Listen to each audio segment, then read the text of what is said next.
Them a see a weak show. It's them a see a weak show. From Barbados to Africa, voices unite. Educate minds, elevate sight. It's them a see a weak show. It's them a see a weak show. From Barbados to Africa, voices unite. Educate minds, elevate sight. It's them a see a weak show. Talk truth, build roots, stories unfold. Motivate change, mobilize is the mode, that's the MR code. Hey, we growing, we know it.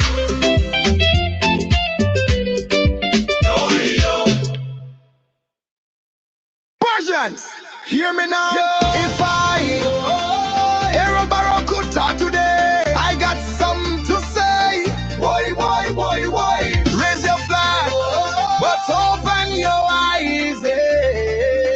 Yeah. If I hear a barrow had to speak today, what I see would break my heart away. Nothing changed, just a mirror frame, same corruption, just a brand new name. My people, I'm sad to say, you reaping all you sow today. The pride and industry fade away, and now we fighting to find we way. Yeah. Life at two extremes, I tell you so. Hope and hunger, high and low. Poverty mixing with champagne flow, but poor man still can't grow. Suffering and celebrating, starving while them still partaking. Nations rise, time to break that spell. Stop showing contempt for yourself.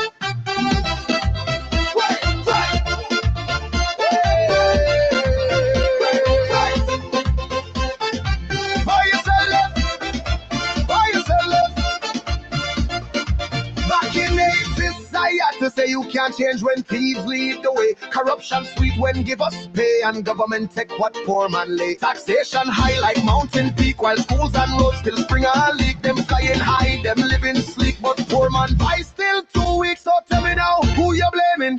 Who make the system shaming? Them raise the dead, destroy the cane. No migration needs the pain. You will lead us like the clay, and now we are playing God today. Talking sweet but turn away from the people who make she laugh, she bend, and smile she wear, like she care, but she can't share. You think she love, you think she fair, or she trying to run you from here? Everyone watching from up above, Virgins with the unity and love we used to build, we used to fight. Now we just beg and say alright, let we rise again, take back pride, build Barbados from inside. And Aaron, gone back to sleep again. Aaron, but I pray next time I wake, my people go rise, rise, I say. Pinchar still alive.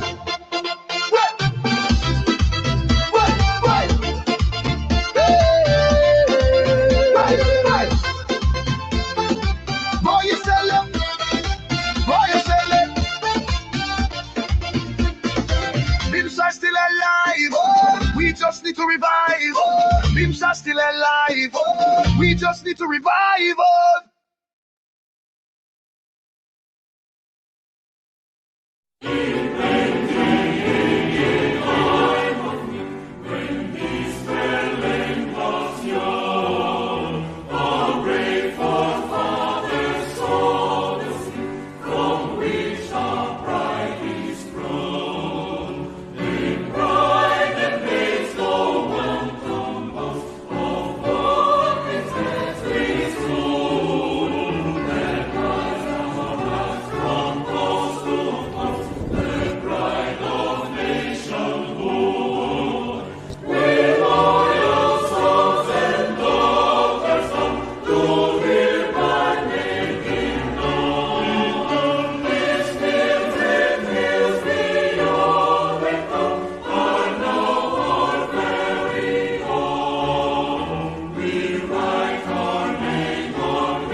the parliament of this country, this parliament, made lawful what they used to call illegal combinations, trade unions, and the birth of the trade union movement.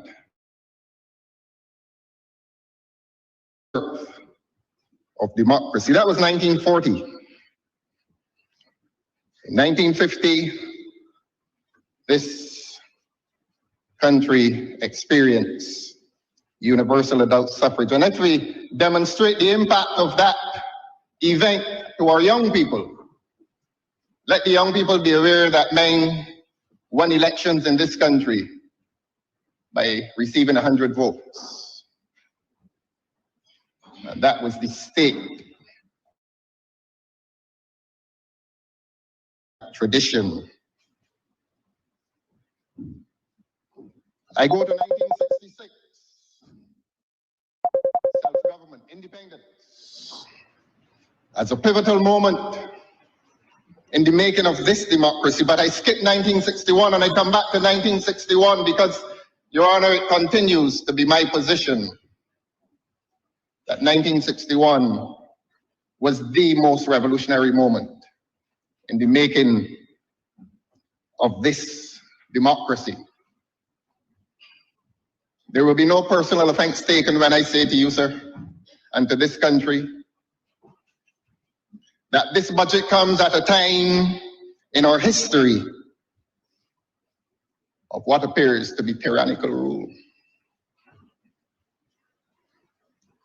And therefore, the budget must reflect that tyrannical rule. And I say to you, Your Honor, that quite often in life when we cannot make sense of the events around us, we create a myth. And we create that myth to ward off the fear and the uncertainty that we feel when we do not understand the events around us, even the political events around us. We feel that need to create a myth, a false idea, a false belief, the myth. And somewhere I did read that when we fail to understand the events around us, when we cannot reconcile phenomena, where we stand in the midst, and we feel afraid and we feel uncertain, we create a myth. A myth gives us psychological comfort. It tells us that we are in a zone of safety, except that we are often in that zone of safety, but we rest our comfort on a myth, on a false belief, a false idea.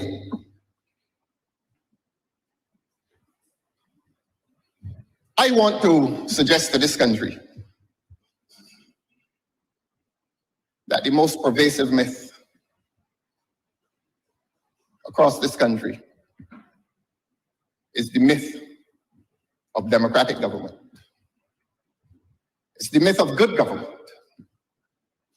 I want to suggest to this country, even in this parliament, that the idea of good government is a false idea. The idea of democracy is now a false idea. And it may seem to be a very harsh statement. I acknowledge God when I started to make this speech. I have come here this afternoon to tell the truth. And some of those truths are going to be unvarnished truths. And they will not be offensive truths, but they will be unvarnished truths. Because this country, at this juncture, at this point in time, in the midst of all that this country is experiencing,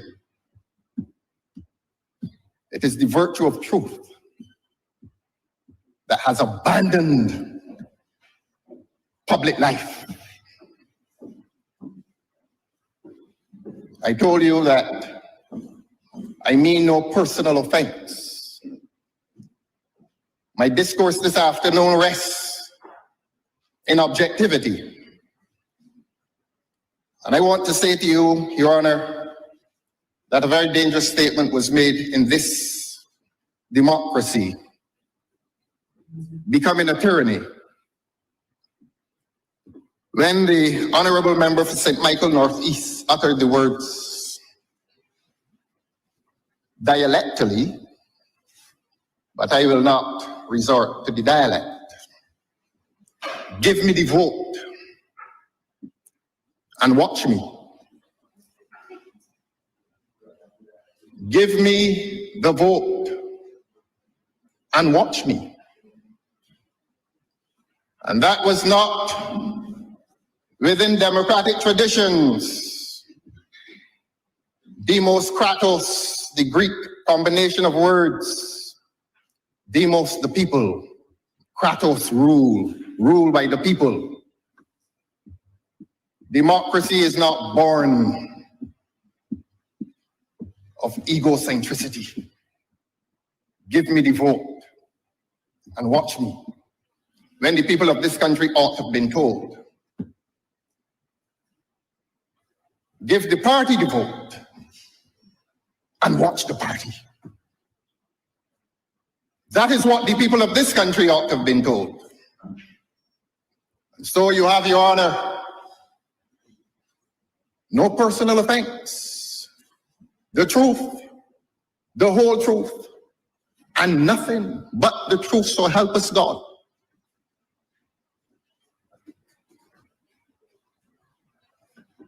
And then a few years later, another statement was uttered. In an equally informal setting, all big works got to come through me. So that when I say to you, Your Honor, and when I quote Plato, show me a democracy, and I will show you a tyranny in the making. And I listened to the Honorable Member for Christchurch, East Central yesterday, and even he, the Honorable Member, made some utterances within his written speech that gave deference to the idea that one person not only ruled the party, but one person ruled the country. And I say to the people of this country, I say to the people of this fair land, I say to the people in this democracy, that that is not democracy. The people of this country have observed the trends in government. These are serious words. I seek no personal favor. I seek no affection across the aisle. My only search is that God will protect this country and restore this country to the safety of its democratic traditions.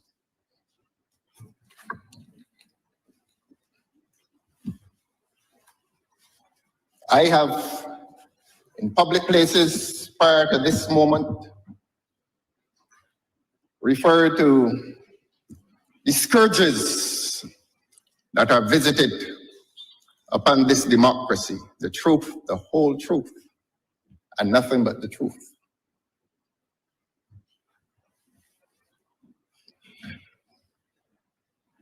I used to say that there are the 5 horsemen of our political apocalypse. I have added a 6th horseman within that rampaging group of animals, speaking metaphorically, of course. And I say that they all begin with the letter C, and that is for ease of memory. And I know that the people in this country will agree with me when I say that crime Thank you very much. Crime is the most dangerous and the most omnipresent of those horsemen that are marauding across what used to be this fair democracy, now a tyranny in the making. Last night, Your Honor, let me confess to you, I went into moments of doubt, and as a mere child under God, even fear. And I feared that I would bring some personal offense to my audience, and that is to say, my immediate audience. But the people of this country expect their leader of the opposition, if he claims that he is in a party that is an honest voice for the people, I must then not be afraid to say that there is evidence of corruption in this government, in this country. And that is not to be personal. That is to understand that corruption involves the abuse of power. And that abuse of power is not always for financial gain, but it gives advantage in an unjust manner. The truth, the whole truth, and nothing but the truth. So help me God. The people sent me here. I have a job to do and I intend to do it. And I say to you, Your Honor, that the third scourge that visits this country, cost of living. There is no man, woman, nor child in this country unless that human lives a life of absolute comfort, luxurious comfort, opulence even.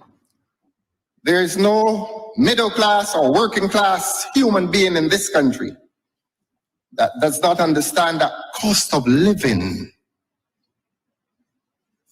is tearing lives to shreds and reducing the dignity of families. And if there's a fourth C, it is fairly obvious to all of us who were born at the time that I was born, and those who were born even after I was born, and before, that now understand that we reside in a culture of moral decay. And it hurts. It absolutely hurts, Your Honor, when we see the youngest of our school children engaging themselves in ways publicly that our precious little children never engaged themselves before in your beloved country. And so, Your Honor, I come to you this afternoon and I say to you that this democracy that I have shown you, now a tyranny in the making, is ravished by a culture of moral decay that afflicts the lives of the youngest among us. I must not be afraid to tell the truth. I must not be afraid to tell the truth. If I am afraid to tell the truth, I forfeit the right to hold this distinguished office that I hold. And I will not betray the demands of this office. Even in the face of obvious disappointment, I must not betray the mandate that comes with this office. My purpose here this afternoon, my purpose here over the last year has not been to engage in the orgy of self-congratulation that exists, obviously exists, within the members of this government. Let no man nor woman take it personally. I am here about the business of the people. I come to the fifth of the scourges that are on obvious display in this country. Constitutional malaise. And I will only say at this time that the people of this country were told in 2021, on November the 30th, that this democracy had now transfigured itself into a parliamentary republic. And 4 years later, we are weighted under by a Westminster Constitution, a Westminster Constitution that existed in this country since 1966. The people will be told by this lawyer that there is a fundamental difference between a Westminster Constitution and a Republican Constitution. There is a fundamental difference between a monarchy, which Barbados was up until November the 30th, 2021, and a republic. I have no difficulty with teaching moments. I will not recognize a lawyer in this parliament, and this is not to be boastful. That is of my experience. I defer to the economists, the good dentists, the doctors, good doctors too. I defer. But God has given me but a little light. And it will not be concealed under any bushel. Not today. Perhaps on any other day. Perhaps on any other day. But I am saying to the people of this country that we sit awkwardly as one of the few countries in this world, if not the only country in this world, claiming to be a republic, but with a Westminster Constitution directly inherited from Britain, the truth, the whole truth, and nothing but the truth. And there will be no personal offense taken when I meet the demands of my mandate to say that the six of those marauding horsemen is a crisis of competence in government.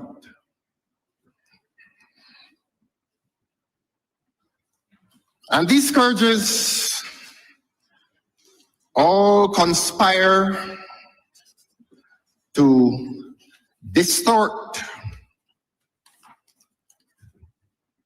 our concepts and precepts of what is good government and what is good governance. Since government is structural and governance is based on principles.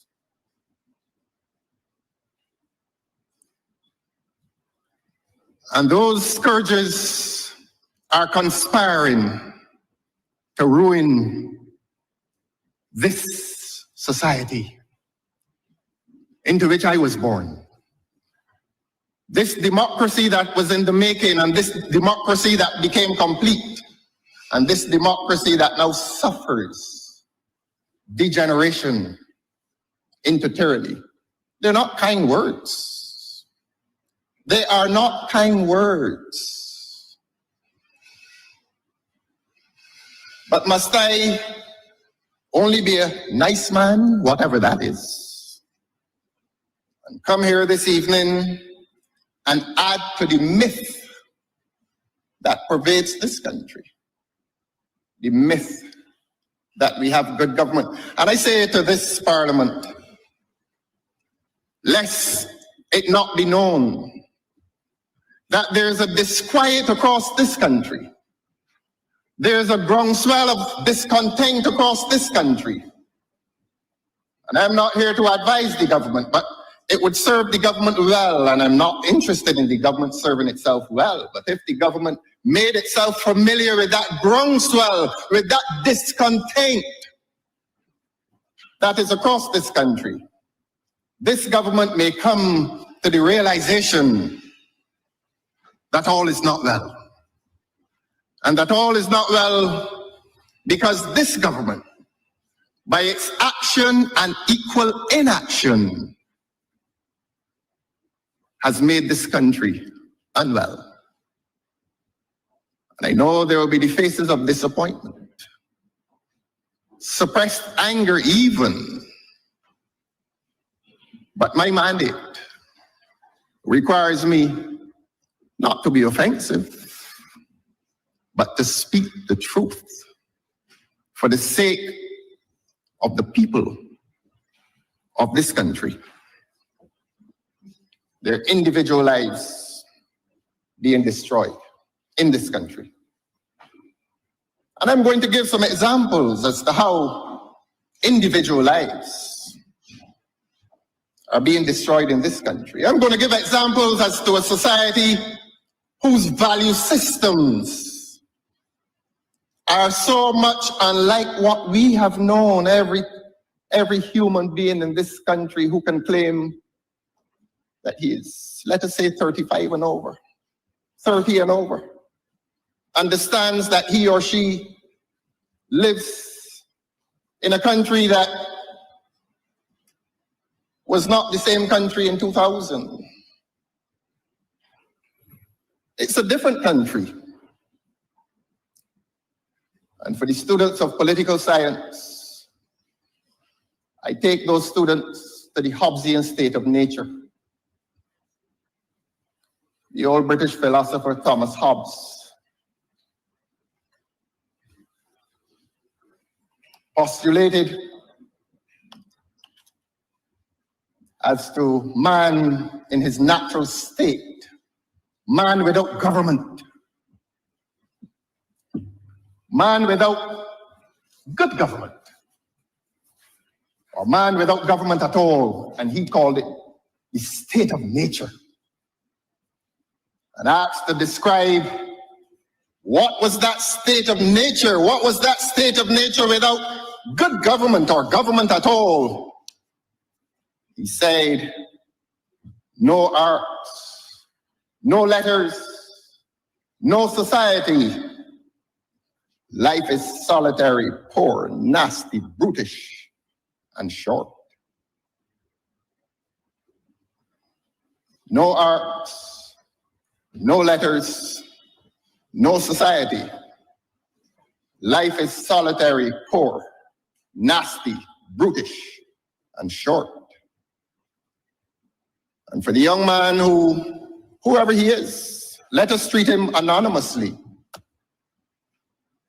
Whether he's 17, 18, 19, 20, 21, who lay on the ground and bled to death by gunshot. His life resembled and approximated that of that Hobbesian man in that state of nature. He dies at the age of 18 on the raw earth, and his life was solitary, poor, nasty, brutish, and above all, it was short. And will any member of this parliament deny that there are young men and there have been young men in this country for whom that has been their experience? No arts, no letters, no society. Life is solitary, poor, nasty, brutish, and short. And it ends. And there are those who will tell us, well, the government did not shoot him. And they're correct. The government did not shoot him. So as a matter of law, you cannot say that the government caused his death. But you also cannot say that the government may distance itself from responsibility for that Hobbesian state of nature. And that is where this country is today. And if I paraphrase Charles Dickens' A Tale of Two Cities, these are not the best of times. Maybe these are even the worst of times. And I come here every week and I hear about a lost decade.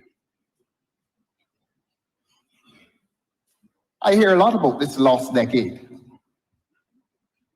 And the state of life in this country now brings us to a point at which we may begin to feel that we may replace that O with an A, and this is feeling like the last decade. That we will occupy this earth. It has never been like this. It has never been like this, where men and women cannot leave home at night, and if they can, they will not. We used to be afraid of the night. Young people are now afraid of the bullet. And it can visit at any time. And will this government tell me that it has no responsibility in returning this country to its traditional peace? Will this government say that? And if this government says that, it forfeits the right to call itself government. And the poet Martin Carter says, "This is the dark time, my love. This is the dark time." I give a personal testimony here. A personal testimony. Last year, when I came to occupy this immediate space,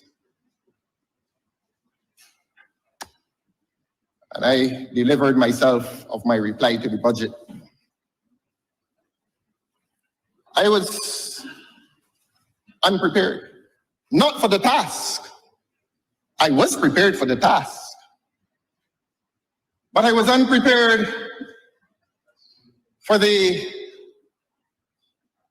assault. I could not believe it. I stood up in this parliament and spoke in my capacity as leader of the opposition, and I thought that I was cordial. And it was not vanity that returned me to the recording. I wanted to be certain that I was cordial and polite and friendly even. And I was unprepared for the assault that began on the night that I finished my reply. I remember some of the things that were said. Even now, they're still etched in this consciousness. I remember. And I took up my bag and my books, and I returned from whence I came.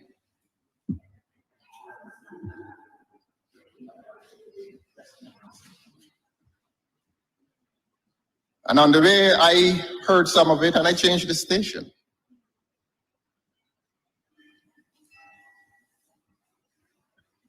There are 29. The Prime Minister boasted, the Honorable Prime Minister boasted a few weeks ago, I have 29. I have 29. That night I was painfully aware of the numbers. And I was painfully aware of the assault on my character. But I am not seeking sympathy. And it is not my style nor my content to lower the standard of debate in this House to exchanges of assault on the characters of my colleagues. Even this afternoon, I came and I said, "Good afternoon" to my parliamentary colleagues. That is how I was taught. That is how I was brought up. And I believe that that is how most of us were brought up. And I have no intention of making any departure from those sacred values that forged my early beginnings into this man.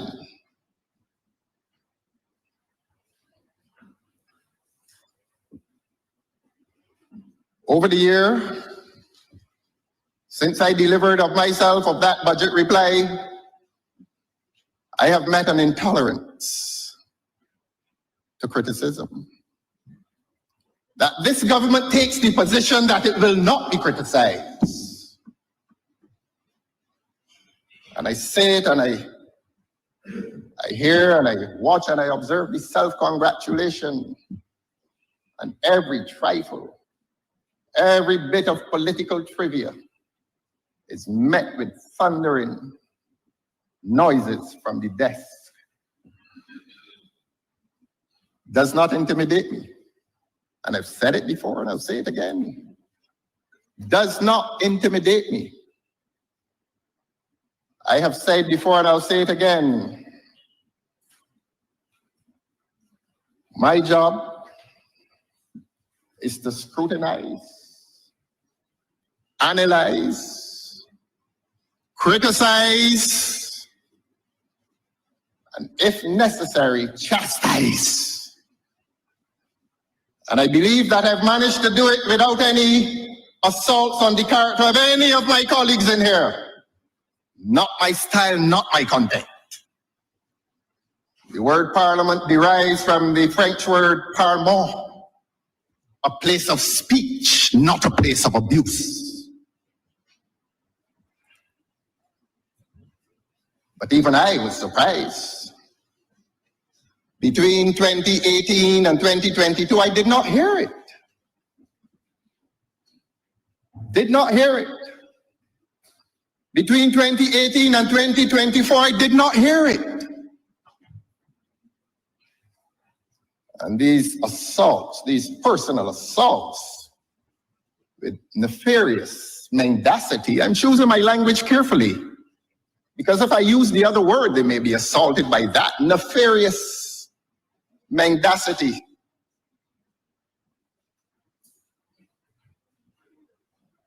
It seems that some members of the government may have thought that my right to oppose the government was exploding that myth that this was infallible government.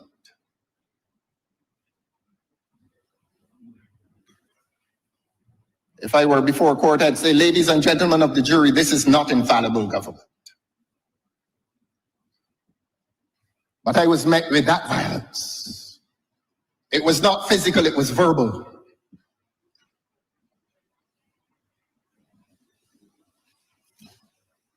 The Guyanese poet Martin Carter, in paying tribute to the fallen comrade Walter Rodney, wrote, just a few hours before his burial,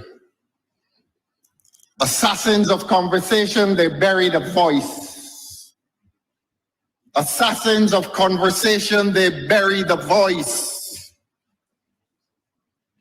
This parliament, on occasion, and members of this parliament on occasion, have constituted themselves to amend that poetic line.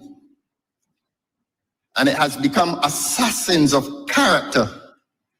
And I add and reply to them, but they will not bury my voice.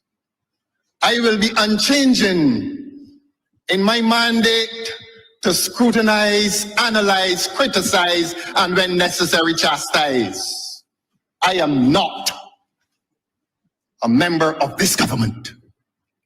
That became clear to the people of Barbados, and that became clear to the head of state of this country in February last year. Why is it not clear to this government that I am meeting my mandate, my constitutional mandate, in opposition to a government which I say today in this precious land, it is not a good government. It is a government that has betrayed the interests, the rights and the entitlements of the majority of people in this country. I know it is not easy to hear that. Can't be easy. Can't be easy to have a myth exploded. But you know, Your Honor, this is public office that I occupy, and I respect it. Too many of us believe that public office is private property. And too many of us believe that there's some natural entitlement to that public office.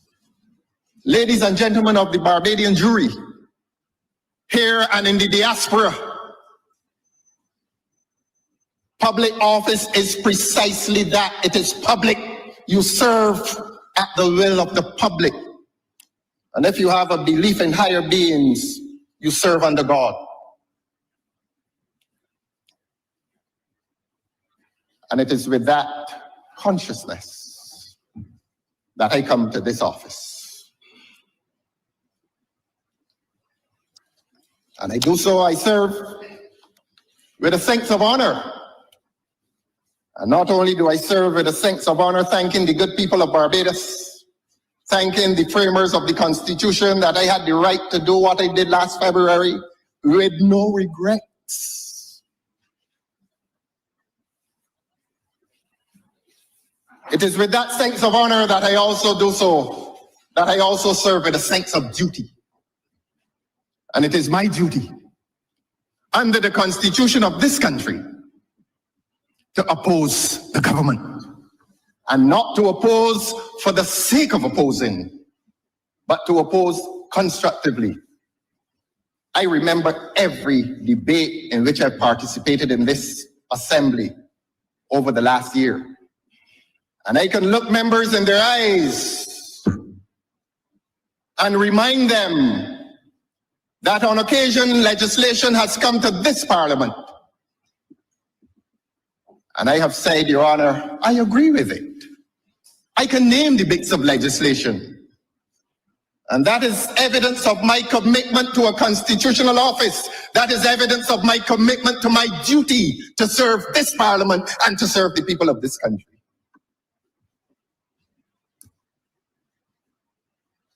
And there are times when in doing my duty, I will oppose. Not for the sake of opposing, not for the sake of enmity. I seek no enmity. Not at my age. The young people know that when you reach a certain age, you look back and you recognize the consequences of fractured relationships, relationships that were fractured unnecessarily. But I have a job to do. I have a job to do.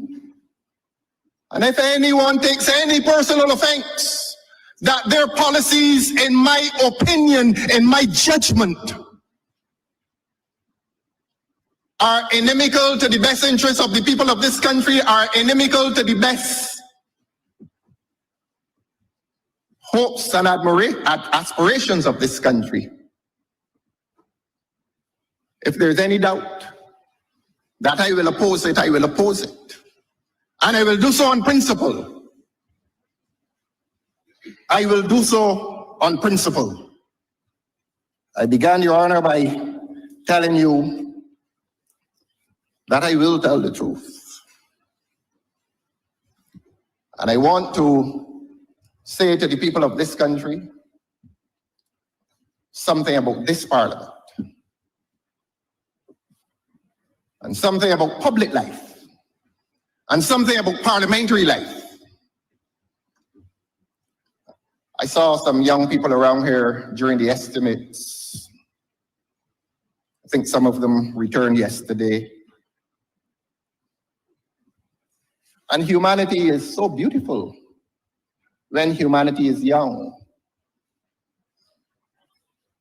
They can be taught. And teaching is one of the most uplifting experiences. And they came and they spoke to me. And in the next conversation, I want to say to them, if they're aspiring parliamentarians, that there is a difference and that they must recognize the difference between objective and legitimate political commentary and personal abuse, which associates itself with the desire to assassinate characters. And I don't mind repeating that the things that I heard in here last year simply because I opposed the government on behalf of the people of this country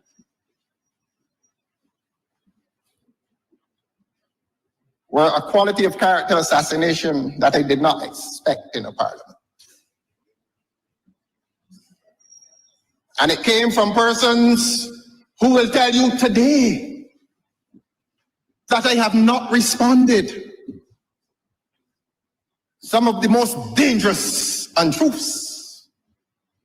The most dangerous untruths, and I don't mind that those untruths, I saw them repeated on social media.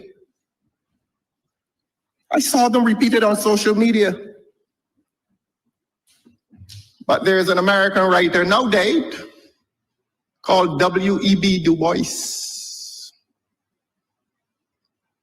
You know, he wrote this at the age of 91. I told you that humanity is so beautiful when young, and even more beautiful when old.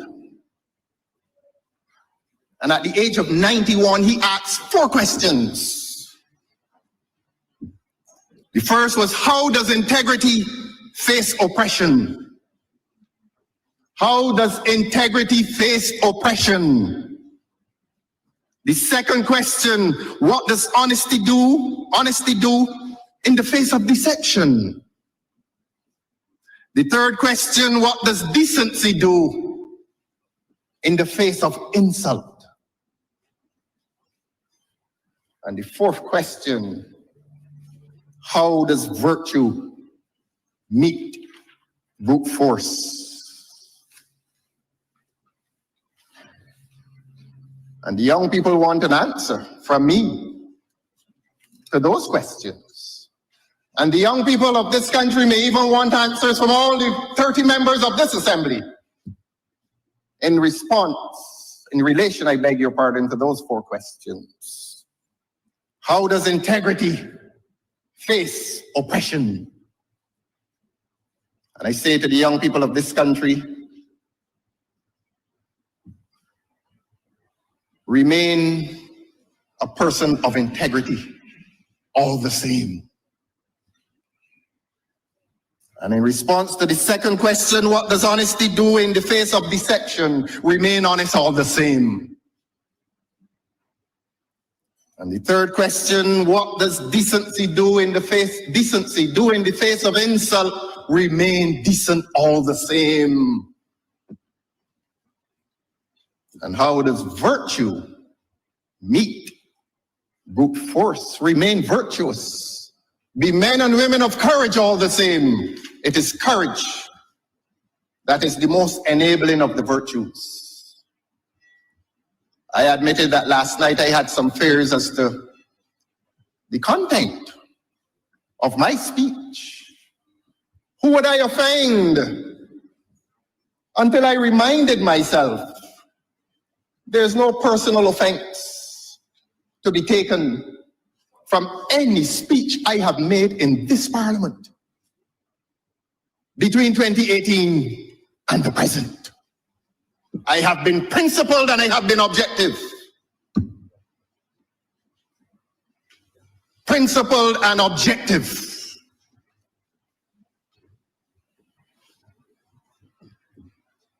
Let us, in this Democratic Labour Party, which I have the honor to lead, the men and women of integrity all the same. I come as a representative of the Democratic Labour Party, a party with a strong history and a tradition of integrity in government.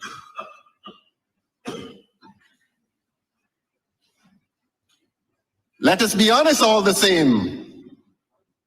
Let us be decent all the same. And let us be courageous all the same. And when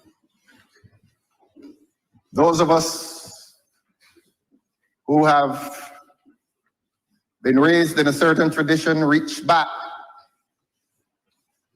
into the crucible of our early experience, we will rediscover and discover that person who never really left us. You know, the old people knew what they were doing.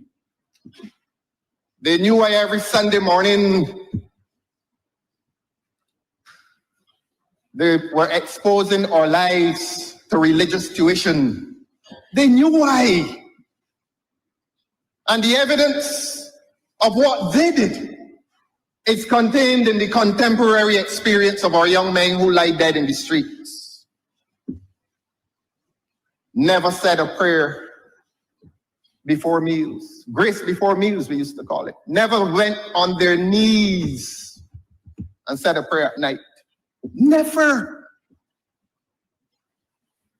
But this is the tradition in which I was born.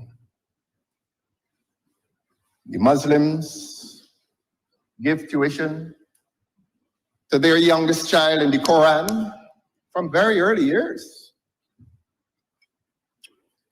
And we, within the Christian tradition, must never be ashamed to do it. I am a sinner, Your Honor. I am a sinner. I am no paragon of virtue. But I am a child with a beginning that taught me, trust in the Lord with all your heart and lean not unto your own understanding. In all your ways acknowledge him, and he will direct your path. I hear it being repeated. There's a voice on the other side repeating it, which indicates to me that I am not in that tradition alone.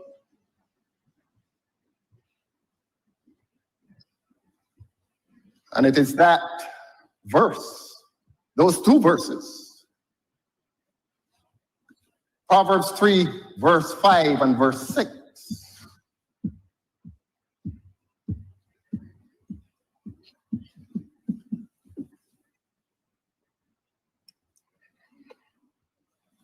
that influences my experience.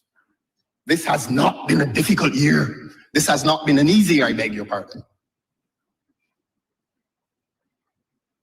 This has not been the best of times. Sometimes it has felt like the worst of times. The night I delivered my reply to the budget, it's not a good night. It was not a good night.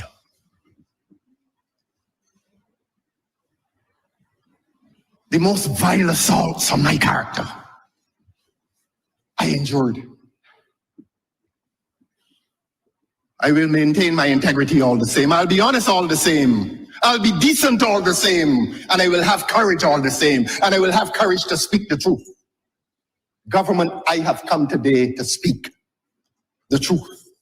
And I have always commended to the people of this country that politics for me is not about celebrity status. I do not pursue celebrity status. I pursue service. And in pursuing that service,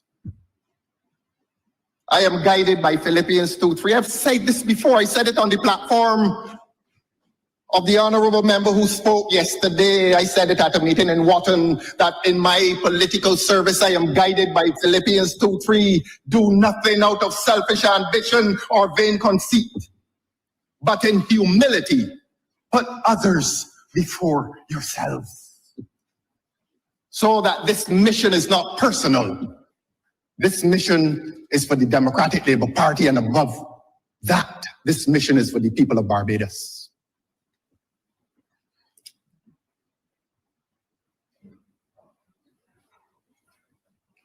I will scrutinize, I will analyze, I will criticize, and believe me, where chastisement is due, I will chastise. This budget yesterday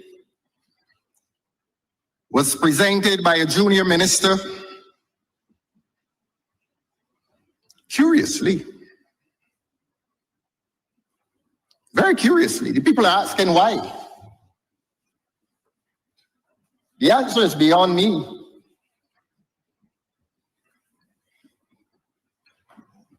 The answer is beyond me. And I can come up with all kinds of theories, as the public has. I've heard them in casual conversation. You visit social media and you hear all kinds of reasons advanced. Has the government reached its point of fallibility? When the junior minister, in the presence of the Honorable Prime Minister, for the first time in 7 years, is on this significant occasion. This is a significant occasion within the political culture of this country. There is no parliamentary day that is as significant as Budget Day. I would not accuse the honorable member for Christchurch East Central for having lowered the prestige of the undertaking. He did not. Because I have said to him in this parliament, without fear, that I consider him a competent economist. I have said that. And if that is bad partisan politics, I'm sorry. I've listened to him. He comes over as a man who is serious. So I'm not going to accuse him of having lowered the occasion, or reduced the prestige of the occasion. Honorable member for Christchurch East Central, I respect him. I respect him, and I see him as the member on that side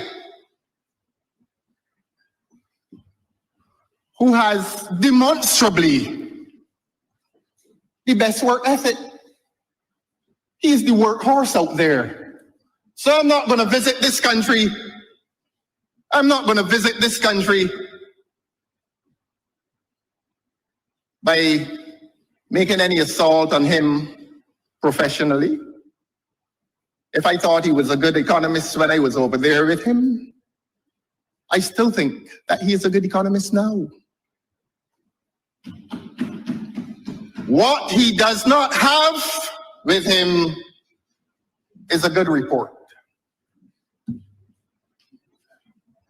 So even good economists give bad economic reports, and this economic report yesterday attracts a failing grade. A failing grade. But the honorable member's appearance here yesterday further exposes the infallibility of this honorable Prime Minister. What is so new and so different? Is he the boy on the burning deck? Has this moment lost its prestige? Or is it just simply a bad report which fits only in the hands of a good economist who is met with the duty even to give a bad report? This is a failed government. This is a government that is failing Barbados. This is a government that is failing Barbados in terms of its economic management, its fiscal management, its financial management. And Your Honor, I say this in the right opposite, the honorable member for Christchurch East Central. I read it. I went home and I read it.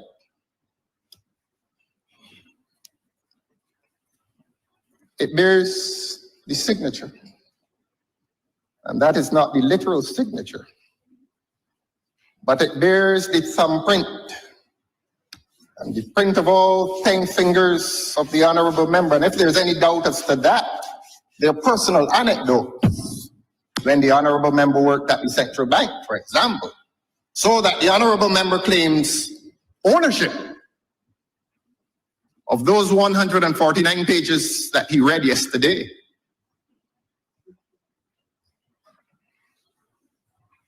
I fail you, my friend. I'm not your professor. But the people of this country, by their experience of hardship, by their experience of suffering, all is not well. They failed that report. It is a report that contains distortion, disguise, diversion, and please forgive me when I say mendacity. That's my view. And it is not intended to be a personal assault, my friend. It reflects the experience of the suffering people of this country. That this government has failed to deliver them from the abyss of their suffering. Crime, its nature and quality is unprecedented. And I said earlier, a budget presentation is not exclusively financial nor fiscal, it is a political statement. And the Honourable Member for Christchurch East Central demonstrated that yesterday when he reflected himself on crime. So that if it were not a political statement intended to deal with the scourge of crime, the Honourable Member for Christchurch East Central would not have mentioned it, and he did. I said earlier that corruption involves the abuse of power to achieve improper results. And if anyone believes, having consulted with this dictionary, that corruption means stealing money, I am sorry. Corruption has a far wider meaning. It involves essentially the abuse of power. And I will provide evidence that this government, on a daily basis, and certainly on the times that I come here and read legislation, this government is abusing its power. The cost of living continues to impoverish many in this country. While the high cost of living is imposed on the people, the cost of high living enjoyed by this government is combining to further impoverish the people. Permit repetition, Your Honor. The high cost of living is impoverishing the poor, further impoverishing the poor in this country.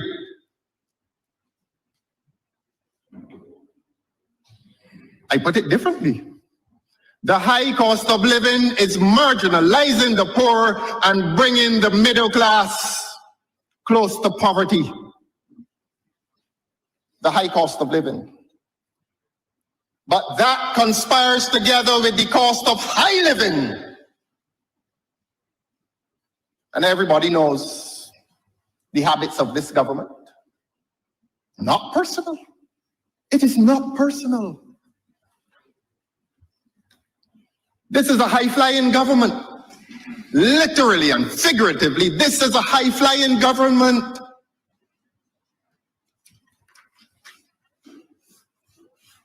I spoke of the culture of moral decay,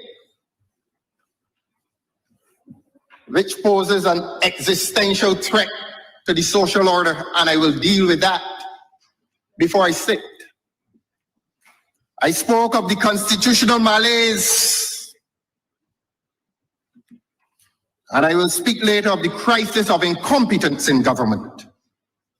As one member said, and maybe she said it quite unwittingly, nothing seems to get done. This country is drifting on promises and sweet words from this government. Today begins the trial of this government. And your humble servant is placed in the office of prosecutor. I heard the defense yesterday, and it is not a good defense, Honourable Member, through you, sir. This learned prosecutor charges this government with mismanagement, financial and fiscal mismanagement of the affairs of this country. But beyond that, and more seriously beyond that, we all will not manage well. I got so many messages today, quoting the scriptures, telling me, go and do the work. People called me and prayed with me, Honourable Member, through you, sir, for St. Thomas. People called me and prayed with me. Today, That is my experience today.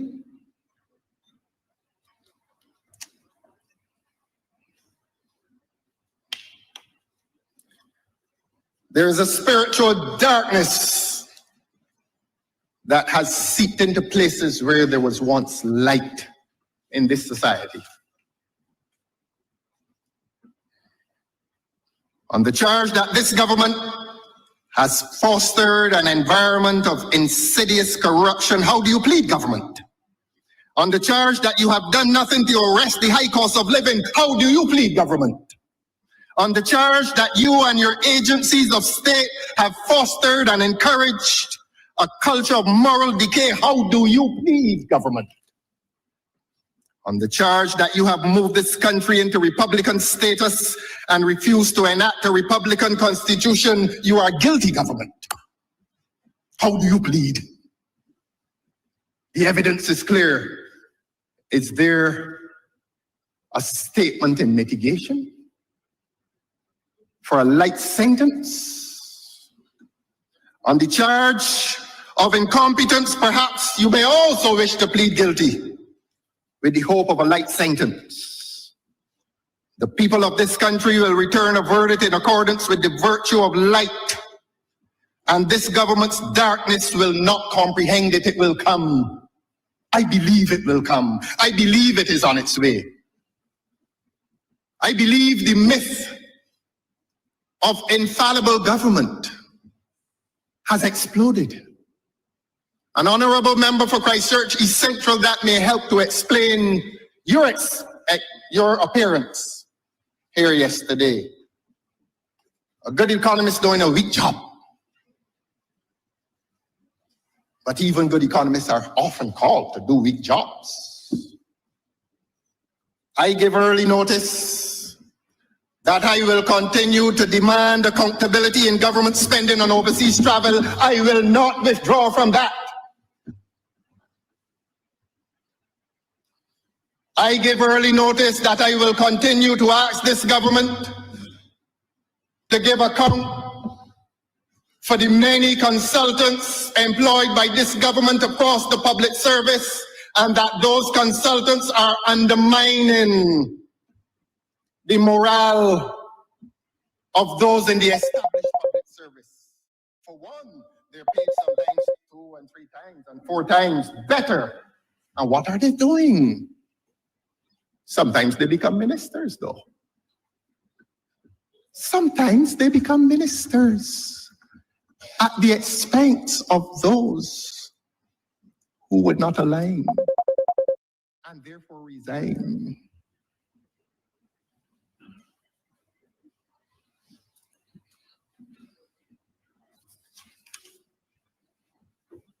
In these dark spaces of non-disclosure, this is evidence of tyranny in the making. The people who love democracy also despise tyranny and despotic rule.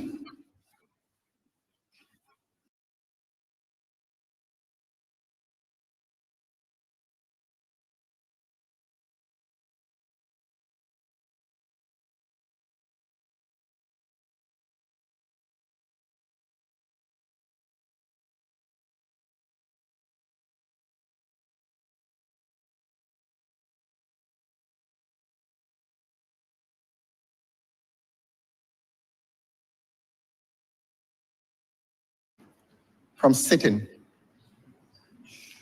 I had no idea that one could become so mentally tired from sitting and making notes. Honorable Speaker, I was tired. And I made several notes as the Honorable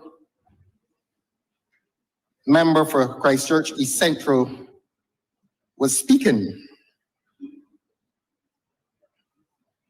And I thought that it was part of my duty to, as the Honorable Member spoke, and I remember a light moment when he saw me writing, the Honorable Member saw me writing, and he said, look, let me slow down, because I don't want to speak too fast for the Honorable Leader of the Opposition, and that was kind. And at page 15, the Honorable Member said, the US market contributed the largest increase over 2023. I meet my duty, sir, in reminding the Honorable Member for Christchurch East Central that Americans stay for shorter periods and therefore spend less, and this will attract the attention of the Honorable Member for St. Michael West Central. I've come here to engage intellectually and academically. That is who we are. That is who we are. So when they walking around here saying this is who we are, this is who we are. We raise it to a level of decency and dignity. And we come to a parliament and we contained intellectually and academically. We don't come to curse each other. If you want to do that in the branch meeting when you got 6 people up front laughing and carrying on and throwing the caps in the air, well, do that there. Parlement, French, a place of speech, and implied in that, a place of dignified speech. And I meet the Honorable Member with that answer. That although the American market has improved, the numbers, and I'm going to use the tourism language, the spend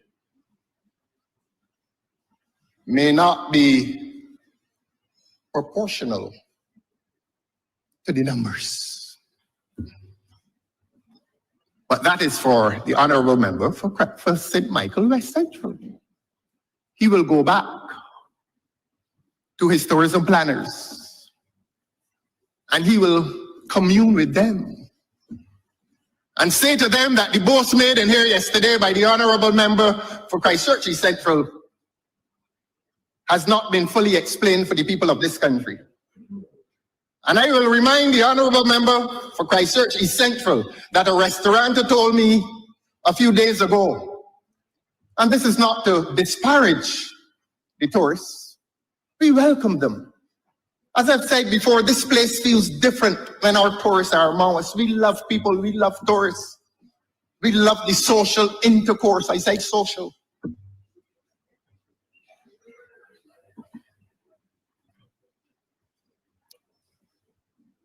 And so the Honorable Member for St. Michael West Central will go back and ask his tourism planners to search deeper within the American market. In other words, find some rich ones. Look, we are tourists too, and we are not rich. And we don't expect to be disparaged when we go to other countries. But, honorable members, please find new markets, not at the expense of the existing market, but find markets that will make this economy prosperous. I quote again, the honorable member for Christchurch East Central said, and I wrote, never in our history have we had 6 hotels under construction simultaneously. Congratulations, hooray. I repeat, never in our history have we had 6 hotels under construction simultaneously. Here's my answer, honorable member, through you, Mr. Speaker.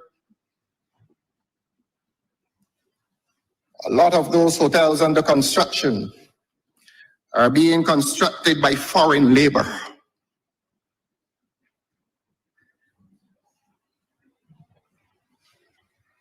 What is this doing to the National Insurance Scheme? What is this doing to the prospects for local labor? Because they're being paid less than local labor. And so the local labor is marginalized, he is disenfranchised, and maybe if he's lucky, he can get into Canada. And if he's unlucky, he can always get into crime. This is the dark time, my love. And that is to quote Martin Carter, that is not any statement in personal affection. This is the dark time, my love. I wrote a note here about the downgrades. 19 downgrades. While I complete this sentence, I am going to decide whether I am going to give the truthful response to that criticism of the last government in relation to downgrades. I haven't completed the sentence yet. I'm about to make a decision as to what I should say to this government and the people of Barbados who do not know the secret. I will spare you.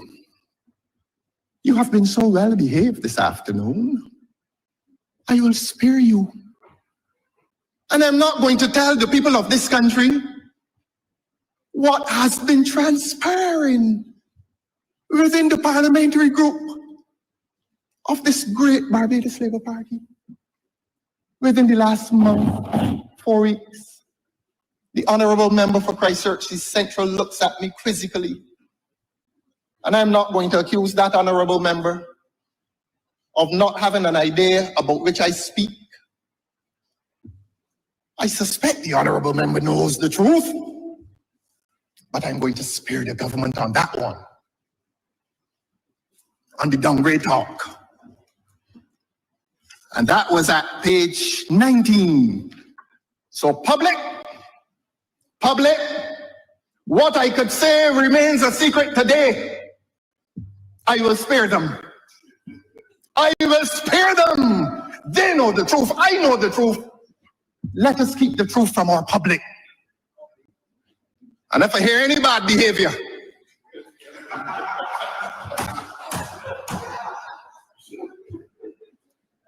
they're doing well.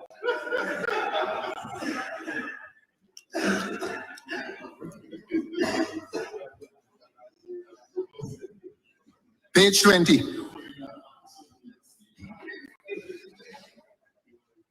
The level of public debt has declined to slightly above 100% of GDP. Now, Honorable Speaker, sir, I did not criticize line for line, but I moved to page 20. And the honourable member said the level of public debt has declined to slightly above 100% of GDP. Now, unless Rip Van Winkle lives among us, every Barbadian awake knows that this government has been borrowing money at an unprecedented rate. And this government is borrowing money at an unprecedented rate, except that a Minister of Finance, Junior, and other government officials come to the people of this country and tell them that the ratio of debt to gross domestic product is falling. We are increasing our debt every second of every day, of every week, of every month. And this government is coming to the people of this country with this fancy talk. I accused the government earlier of distortion of facts.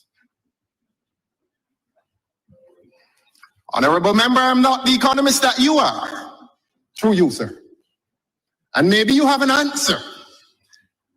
And it has never been your style nor content to answer with personal abuse.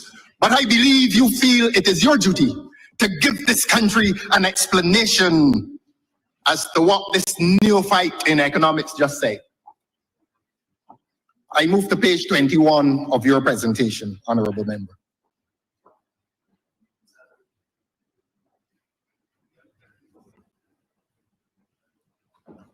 And it speaks of a table of borrowings and repayments. I'm no economist, but everybody knows that this government is borrowing money to repay loans. Everybody knows that. But what this government needs to tell the people of Barbados is what about the interest on the monies borrowed? And why are we borrowing? Are we not earning? Because if we were earning, if we were using the monies, the borrowed monies for the projects which we claim is the basis for the loan, we would have boosted our productive sectors, whichever they are. But we hear that these loans, for example, the 25 million was for cricket development. This fella that wanted to play cricket for Barbados, ahead of law and politics, I have not seen a new bat in any of the many clubs, including my beloved Spartan, bought through that $25 million loan. And a time is coming, Honorable Mr. Speaker, through you, when this parliament, when this government will have to explain to the Public Accounts Committee, when you let it function,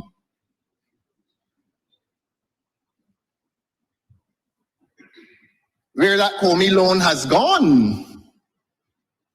The people of Oistins heard that they got 5 million. They heard so. They haven't seen it nor felt it, but they heard so. But when the Public Accounts Committee is allowed to function again, all these things will be brought to light under my humble chairmanship. At page 22 of the honorable member's presentation, he is quoted to have said the last time the debt level was under 100% was May 2012.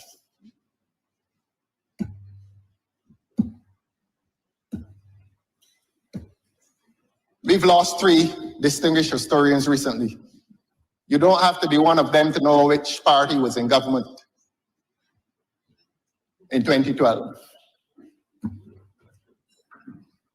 So much for the condemnation, the fatalistic condemnation of the last government. Let us move to page 23. And the honorable member is quoted as having said, commentators are telling the public that the reserves are too high. Honorable member, through you, sir, I say that is not true. Commentators are not telling the government that the foreign reserves are too high. Commentators are saying the debt is too high, not the reserves. The public commentators are saying that the foreign reserves are high because the loans are frequent, that we are borrowing too much, and that we may pass to the great beyond and leave this burden with our children and grandchildren. I hear that every day, honorable member. So please, please, please amend that statement. You are distorting. He is distorting. The honorable member is distorting what the public is in fact saying. But let us come to page 30.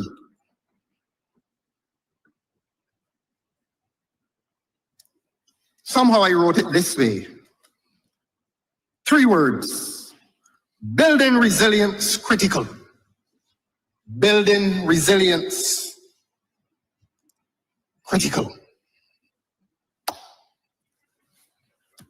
And I made a note that this is a bold statement having regard to the disaster that is housing, but I will come to that in some detail. Let me press on. And this one was the most alarming proposal. And I quote, utilization of up to 50% of unclaimed and undistributed assets, including dormant accounts in commercial banks or credit unions. I am seeing the government, but I want the public to hear me.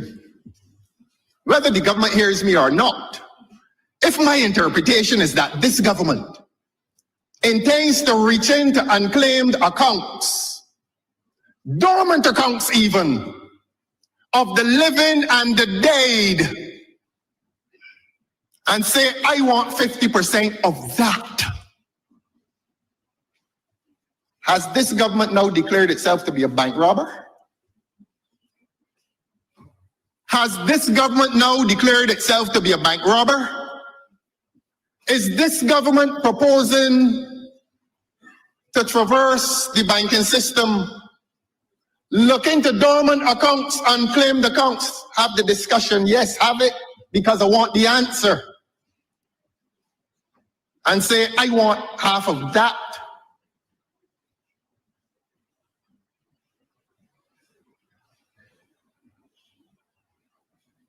Apart from which, it is unconstitutional. And the learned Attorney General, among the things that he whispers now, he will give a legal opinion to the honorable member for Christchurch East Central and say to him, the latter,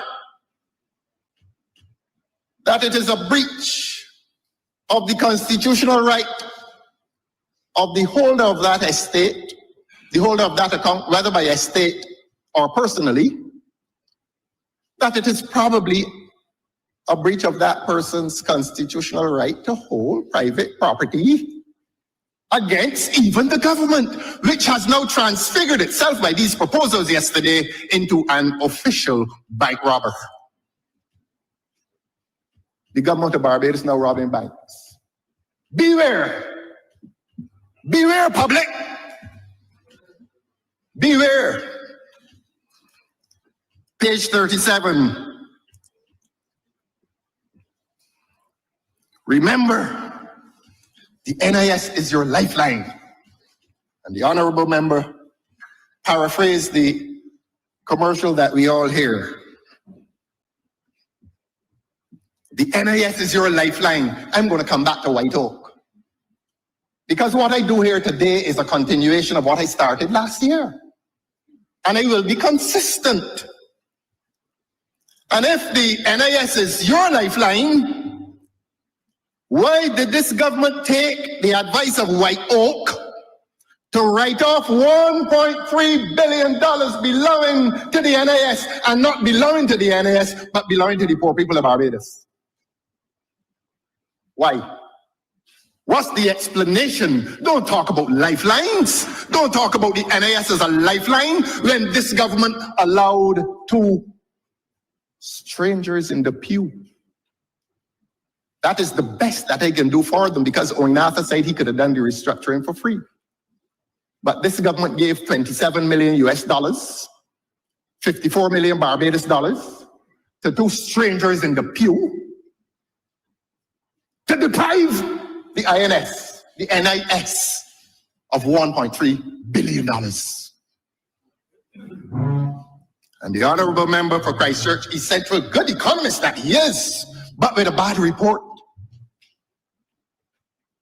says that the NIS is a lifeline. And this government conspired to block the lifeline.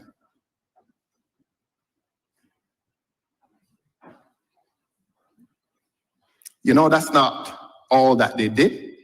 And not they. I am eyeballing this government. And I am saying to this government that this government, deprived by its policy the financial viability of the NIS. And that it allowed two strangers in the pew to persuade this government, this infallible government,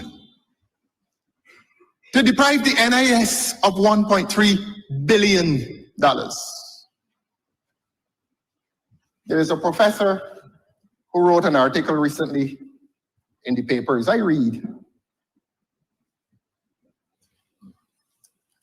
And I make certain confessions. And one of the confessions that I make is that I do not know everything. I am not omniscient. And when this debt claim it swaps, I tell you, this government, I have never seen an assemblage of persons so successful in selling words,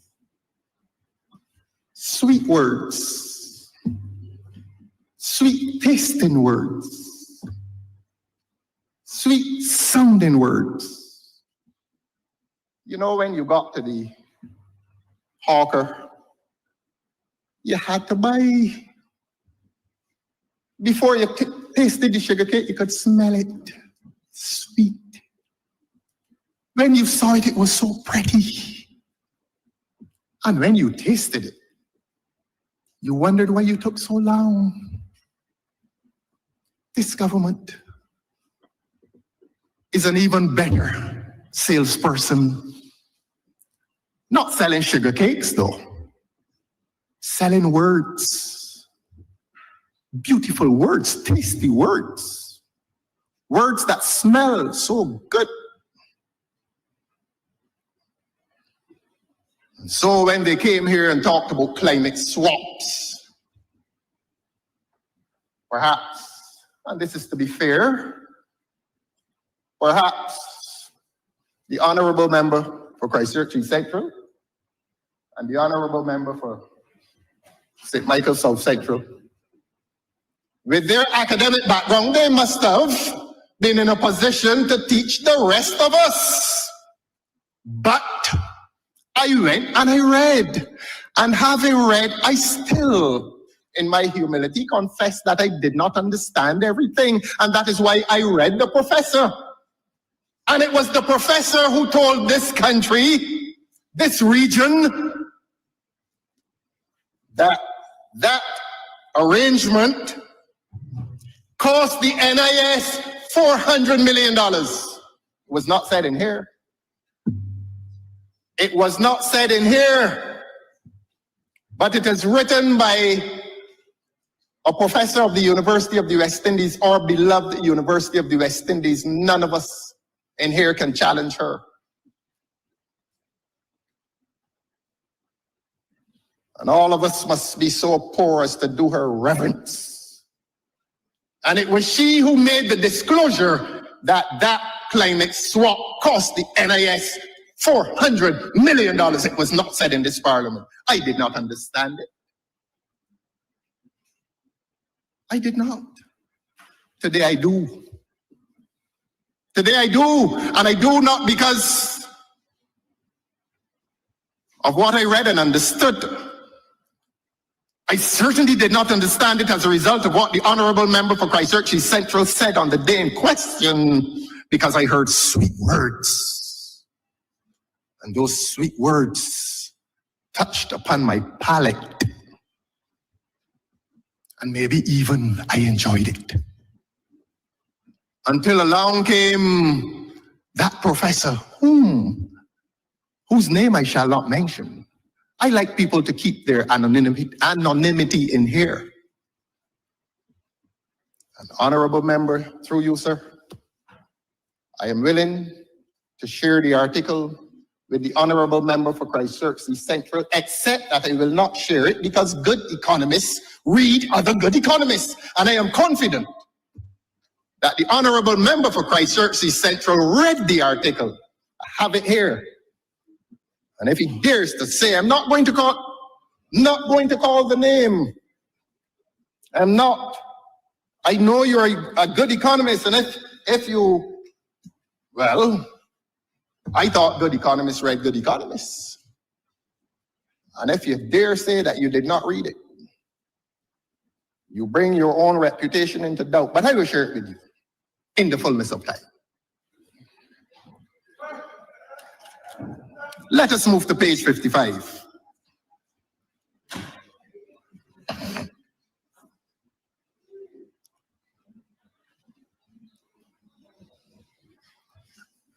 And I quote, the Prime Minister wants to thank the MPs for St. Peter and St. Lucy for their strong representation on this matter. I think we were hearing about the brown water down there. And I paused. And I wondered, but should not the constituents of St. Peter and St. Lucy be thanking their MPs for strong representation. Is that some kind of an admission that nothing is well done unless the Prime Minister knows or participates? What manner of government is this? Your primary duty is to your constituency, not to the Prime Minister. Yes. Who does not know that? Who does not know that he is called a member of Parliament for Christchurch East? That when the Honourable Speaker calls upon us to speak, he does not say the Prime Minister's pick. The Honourable Speaker says, the Honourable Member for Christchurch East, you may address me. Your primary duty, Honourable Members, is to your constituent. And when you dare to bring a Republican constitution, the point will be reinforced, except that this country still is to be told what is a Republican constitution. This is a parliament, and when you are in this parliament, you are a member of this parliament. When you are on Bay Street, you are a minister, but you come here as a minister representing your primary duty in this body is to represent your constituency. If you don't know that, I'm going to buy a pipe, put it in it, and hand it to you to smoke it. Page 71. If left unchecked, a minister has a duty to report to Parliament, to give account to Parliament. But the basis of your membership here rests in what your constituents did. They voted for you. So don't thank the Prime Minister. According to the myth of infallibility, according to the myth of supremacy, thank the constituents. For God's sake, thank them. And I know the Honourable Member for Christchurch East Central will not do that again, because it discloses much about the state of this government.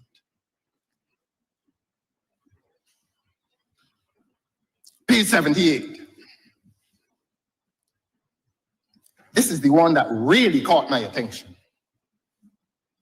Our mantra, and the Honourable Member for Christchurch East Central, you hear what I'm calling him? The Honourable Member for Christchurch East Central was speaking on the issue of crime. And this government now has, according to the Honourable Member, a mantra. Our mantra has been, if you see something, you must say something. Now, what is going on in here? What really is going on in here? And beyond here, what really is going on in this government? What really is going on in a government that has a responsibility to the citizens of this country to safeguard their security against criminal wrongdoing?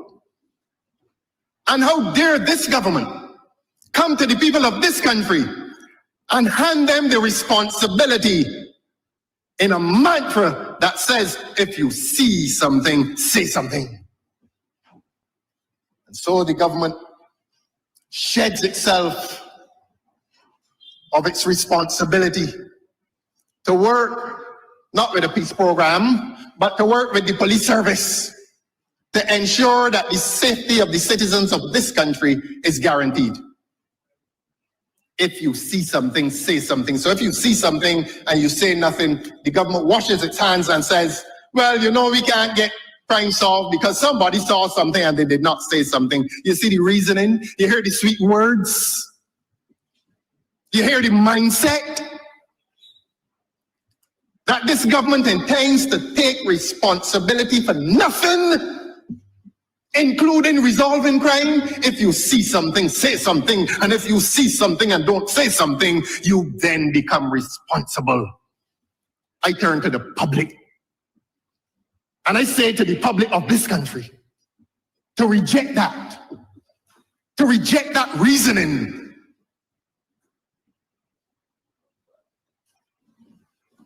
I can say what the public sees. The public sees a police service undermined by the government. And I don't say that because it sounds good. I say that on the basis of some scheme around here in which we are rewarding criminality, in which we are bringing men of dubious character and reputation and record into secret places. And this will be no secret. I held your secret earlier, government, but this secret I'm not holding. And the Honorable Attorney General of this country must now tell the people of this country whether some men were getting $8,000 a month to keep the peace.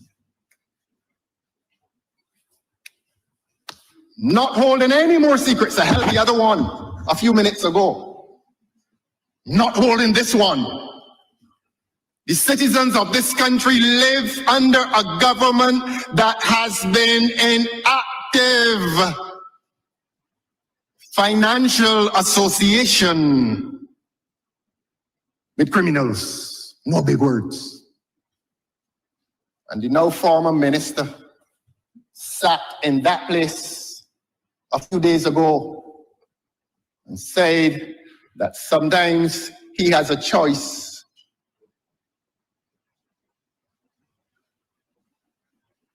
between financial assistance and financial empowerment. And he gives the criminals financial empowerment.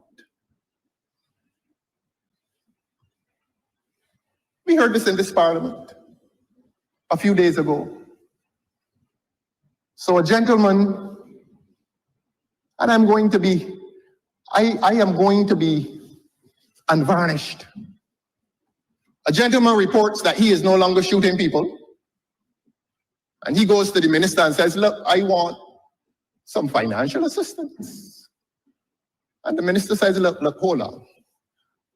I have looked at you, and my assessment of you is that you should not be getting any financial assistance, but I'm going to give you financial empowerment. And the public of this country is going to ask the question, what's the difference? And the young man goes home and tells his mother, look, they didn't give me the $8,000, but they've empowered me financially. And that is the state, not of play, that is the state of danger in this country.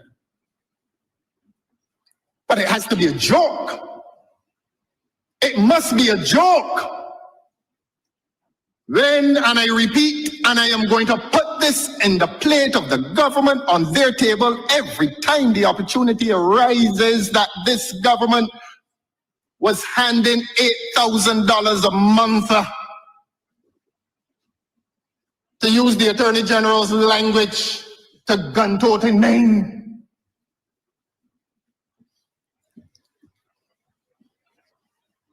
If you see something, say something. That's the government's mantra. A few days ago, I saw something. And I'm saying something now. That this government, under that minister, in that ministry, was empowering members of the criminal community. Your Honor, it gets worse. It gets worse. And I challenged it.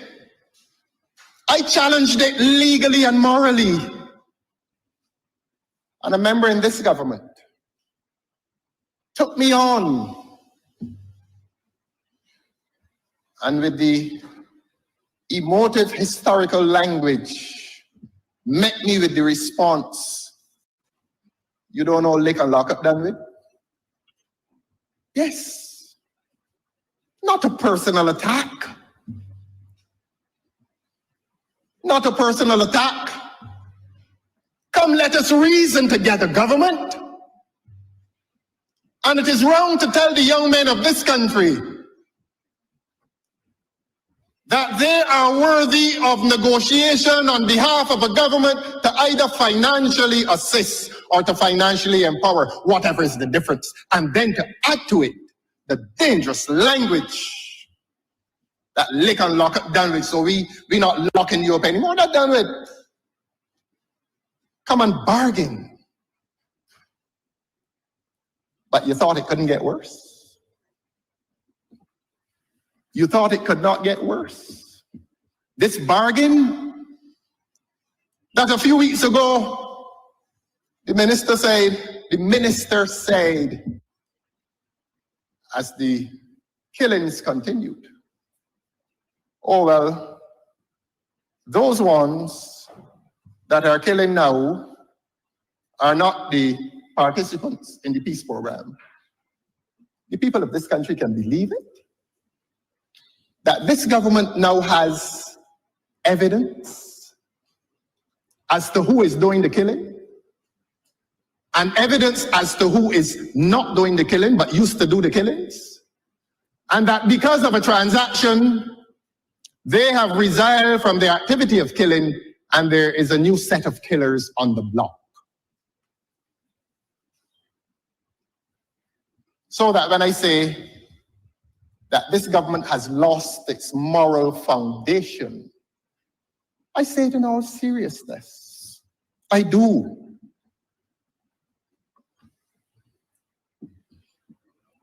I see a government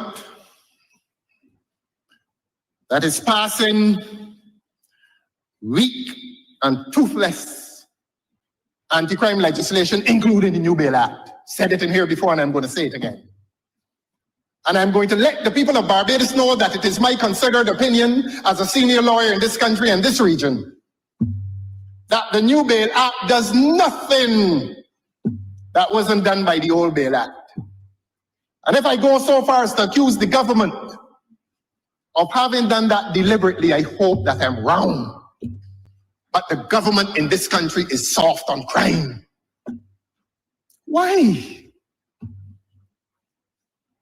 Are there electoral implications? We assessing criminality, or we counting votes? Which? Somebody has to say it. And somebody has to say it in this parliament. And somebody has to say it in the public life of this country. The whispers must leave the street corners and come into this parliament. And it must come into this parliament couched in truth. Are we assessing criminality, or are we counting votes? If you see something, say something. I have seen something. I have seen the evidence.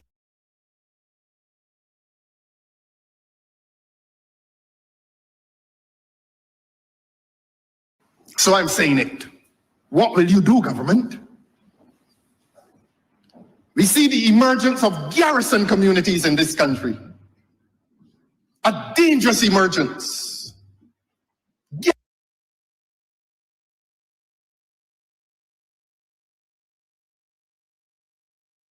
Even police intervention, and it becomes impregnable against police intervention if the state is going to use neutral language. If the state is now entering into negotiation with the members of those garrison communities. I say to the people of Barbados here and in the diaspora, that is the state of life in this country. We have lost our protection. We, the majority of peace-loving people in this country, we, the majority who are not involved in crime, seem to have lost the protection of the state.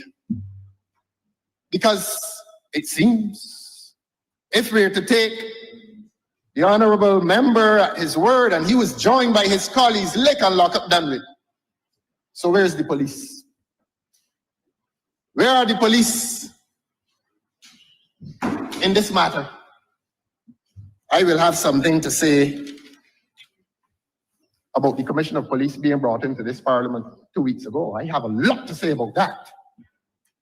Should not have been here.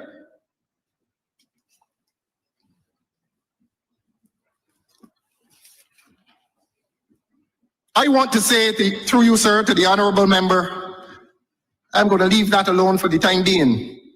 I want to say through you, Your Honour, to the honourable member for Christchurch East Central, that there has been a conspicuous disappearance of any government capital works projects from this budget. Last year, the Honourable Prime Minister came and boasted about the capital works projects intended to be undertaken by government. This budget this year says more about corn curls than it says about government buildings.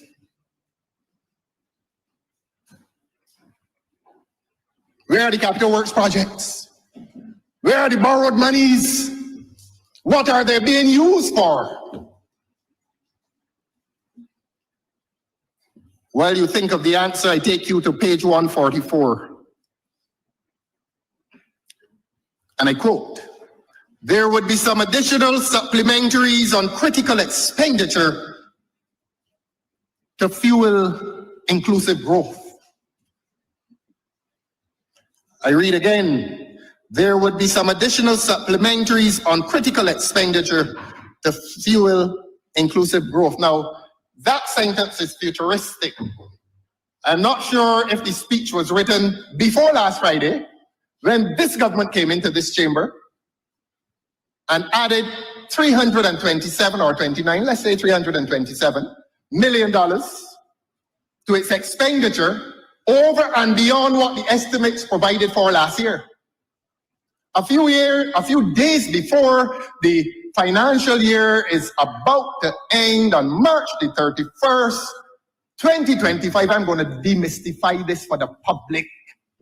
A lot of what you hear, there's no mystery to it.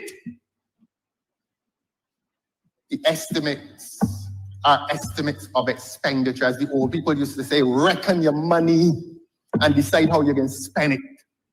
That's all this government does, or any government. You reckon your money and you decide how you're going to spend it over a period of a year or a week, as the case may be. And I am saying that this is an overspending government. When a few hours before the financial year ends, this government comes and tells the taxpayers of this country, look, we want another $327 million of your property, of your currency, to spend between whatever period, between last Friday and the end of the month, which is 21 days away or 20, something like that. Or when the honourable member for Christchurch East Central made that statement yesterday, is the honourable member saying that he's coming back for more? Or was the budget speech written before the honourable member came to this house and got another $327 million in the taxpayers' money? This is an overspending government. This is a government that is borrowing millions of dollars, billions now. But they're showing, they are demonstrating that those millions borrowed are being spent.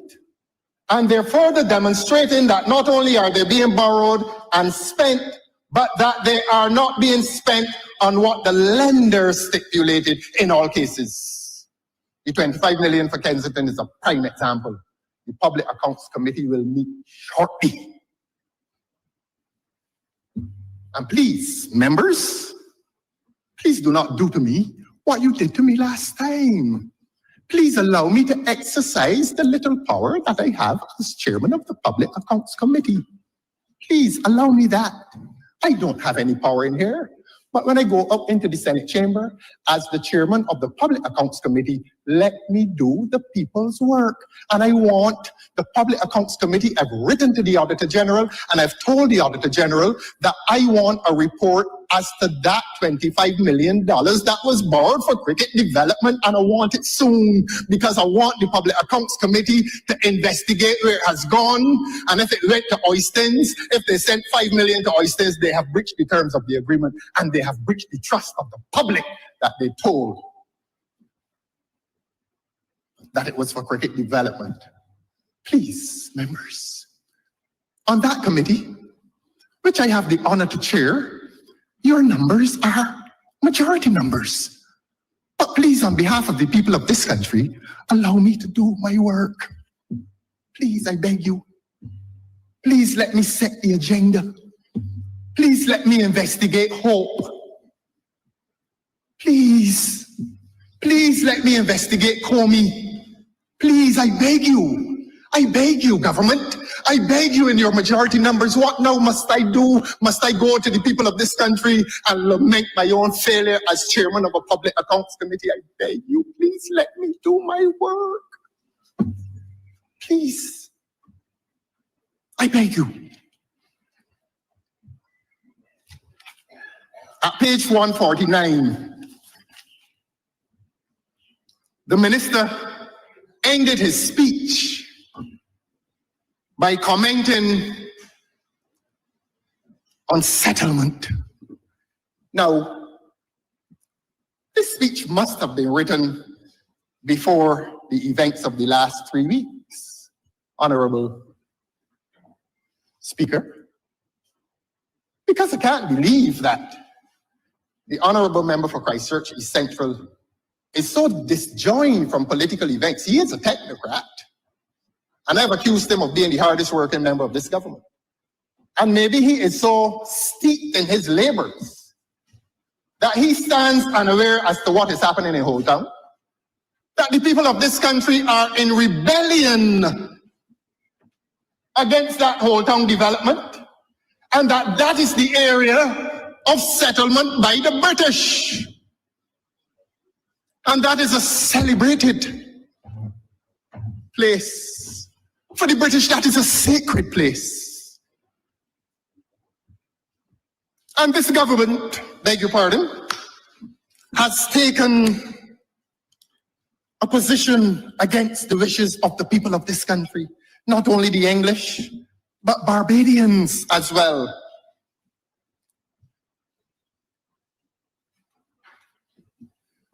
I used to go to something called Old Town Festival back in the 80s and 90s, when life around here was so beautiful and peaceful. And hundreds of people would spend that weekend at the Old Town Festival. Alfred Pragnell would be there, and it really was a wholesome activity. Nobody went down there and fought. Nobody went down there and killed anybody and received an excuse that they can lock it down with so you could kill people and go down home and sleep.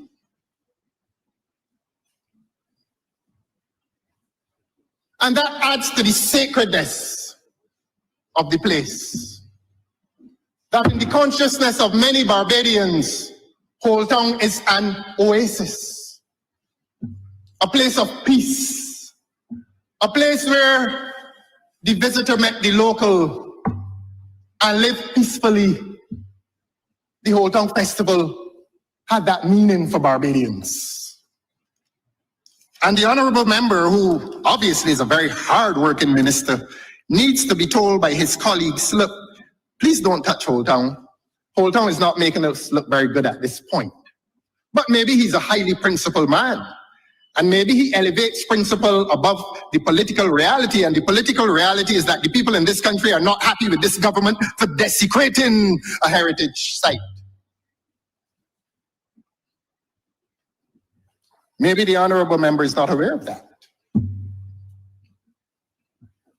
And if I were his friend, I would visit him in one of his quiet moments and say, look, friend, please leave Old Town alone. Don't even mention it. The mention of Old Town is costing this government much political capital.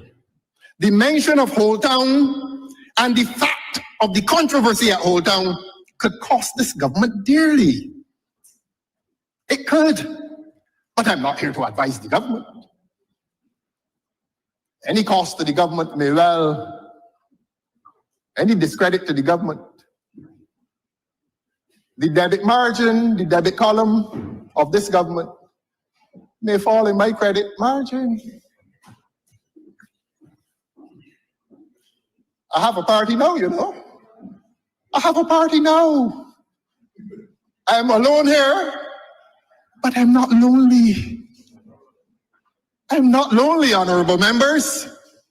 I have a party now. Yes, I do. And it is a party with a proud history. And the ones who are not laughing know that party well. Because they were there and they asked about running, they ran too. If you get me vexed, I can call some names. Not only of those who ran, but of those who in the shadows of the night made applications.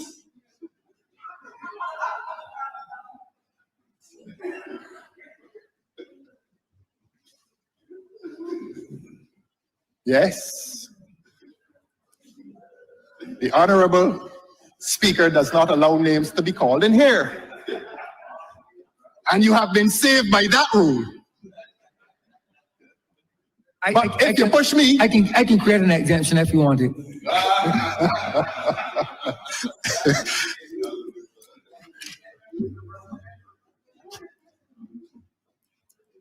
Regathering.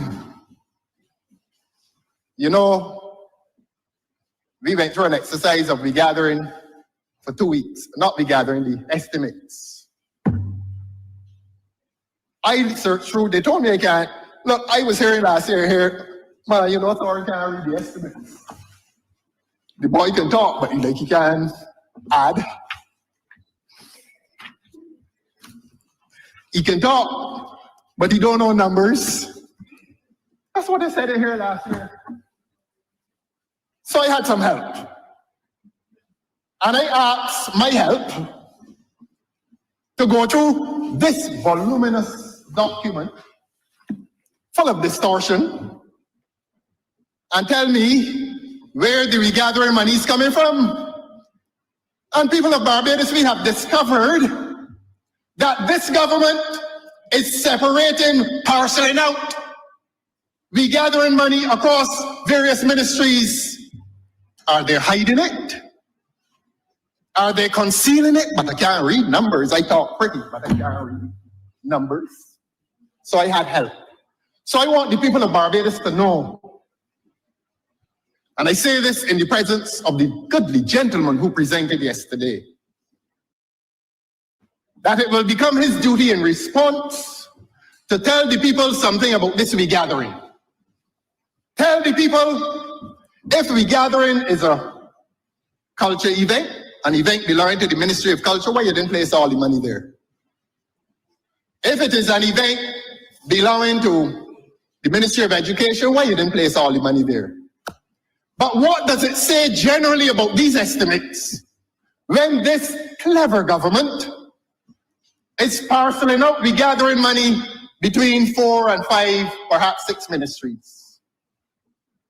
Is it to mislead the people of Barbados?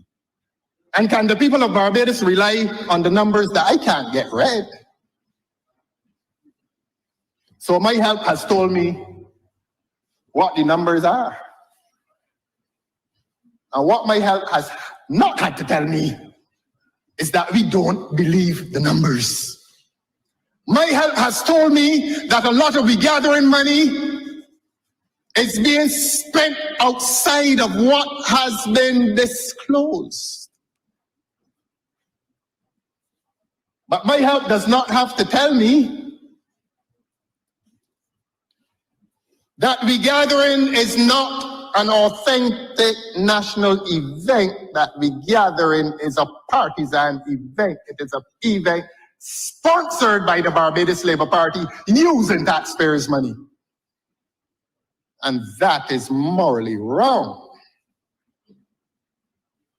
I've heard the Minister of Foreign Affairs in a church service, good to see him in a church, trying to explain what we gather in is conceptually. His sentence is not complete to this day. He said something about love and something about love. That's the part I heard, because it was interesting to hear the honorable member speaking of love. He's a love man. And he was telling the people of this country that it is rooted in love. I think they took up former member for Christchurch West. He said something about love too. So nobody has been able to properly explain, what is this we gathering about? Well, let me tell the people of Barbados what it is about. That there was a launch that took place in London of this so-called regathering. And the logo of the Barbados Labour Party appeared on that advertisement.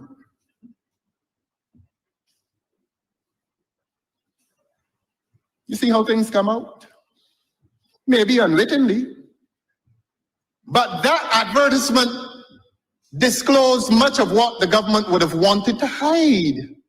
Some innocent person in London told the truth.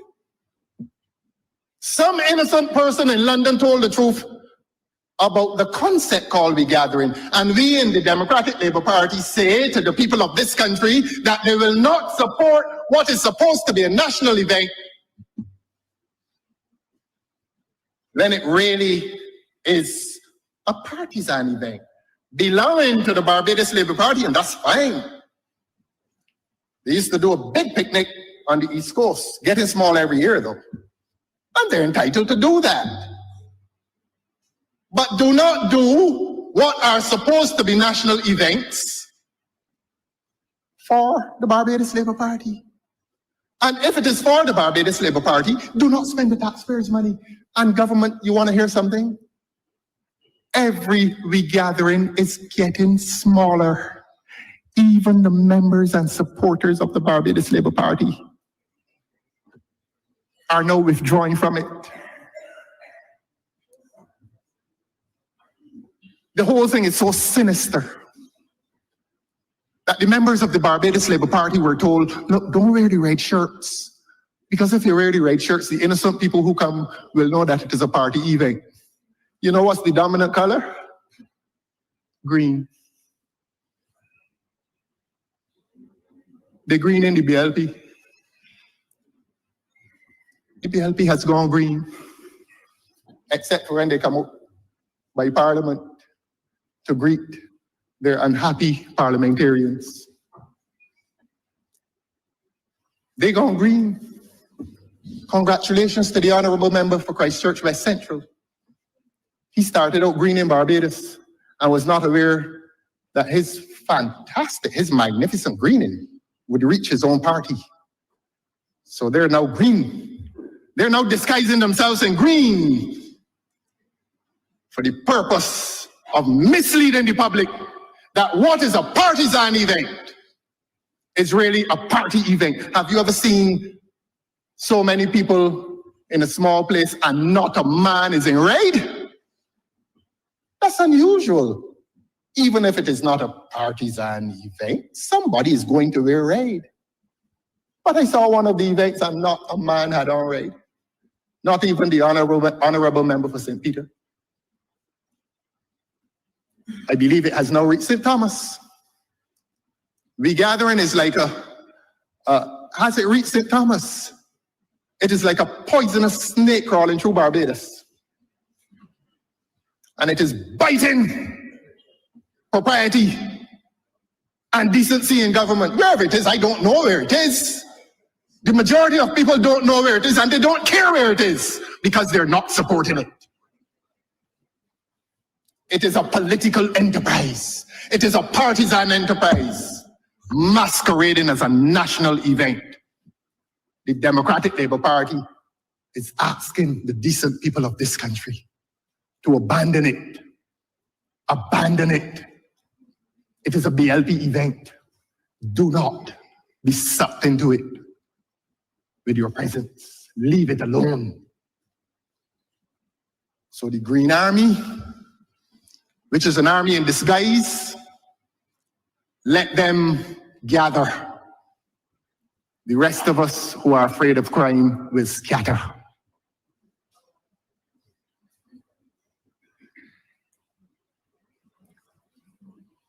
I brought along I'm not making anything a document of the House, sir. I brought along something. Let me leave it at that. You know, immigration is asking visitors to this country if they're coming because of the regathering.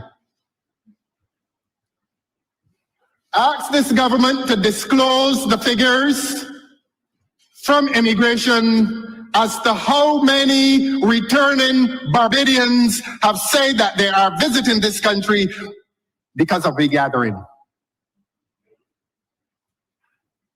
How many, government? People are going to come here in July and August for crop over. Nobody is coming to this country for regathering because we're in the technological age. And those in the diaspora who are probably hearing me right now, as I speak, are being made aware that decent Barbadians are being asked, whether they're B, D, or X, not to support a partisan event that is masquerading as a national event. Masquerade, painted faces on parade, Sir Andrew Lloyd Webber, Phantom of the Opera.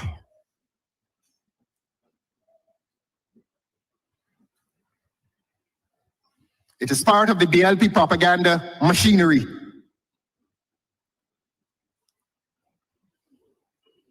The Honorable Member for Christchurch West Central treated me well. He treated me well when I was over there. Still do. And the Honorable Member came and told me, look, I am greening Barbados. I intend to green this place. And he donated 2 parks. I took him and I showed him, give me a park in St. Laurent in Harmony Hall. And give me a park in Ashby Land. And I did the legal work. The land in Ashby Land belonged to a lady. And I wrote to her, well, not wrote to her, I went to her. I did not steal her land. I've never stolen anybody's land, nor their money.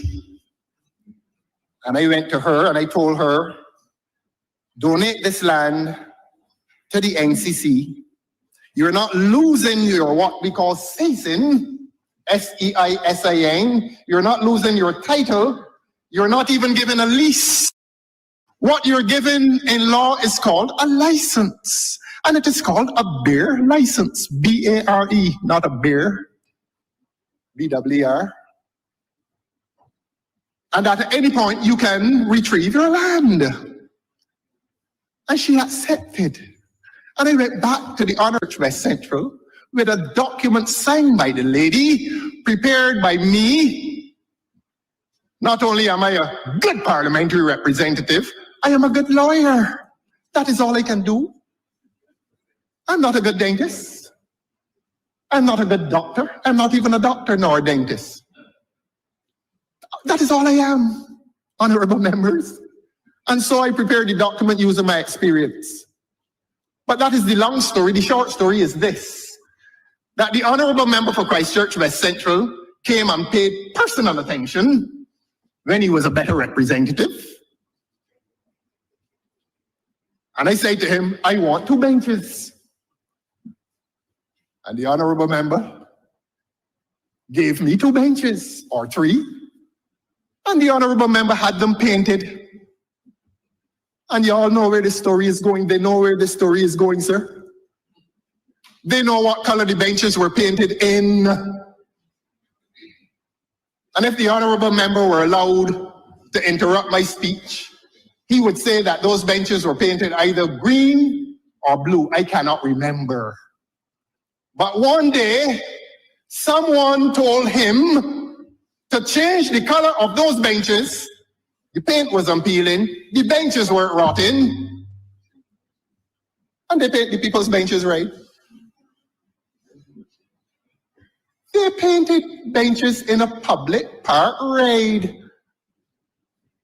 And those who are curious, I was in St. John recently, and the benches in Poland, the Poland woods that used to be green or blue, they are right too. And the people of Barbados are now curious as to what manner of government is this that will go around the country in public places reducing everything to red paint. And they would have heard me say at the beginning of this speech, show me a democracy and I will show you a tyranny in the making. This is tyrannical government. This is government that survives on the basis of propaganda.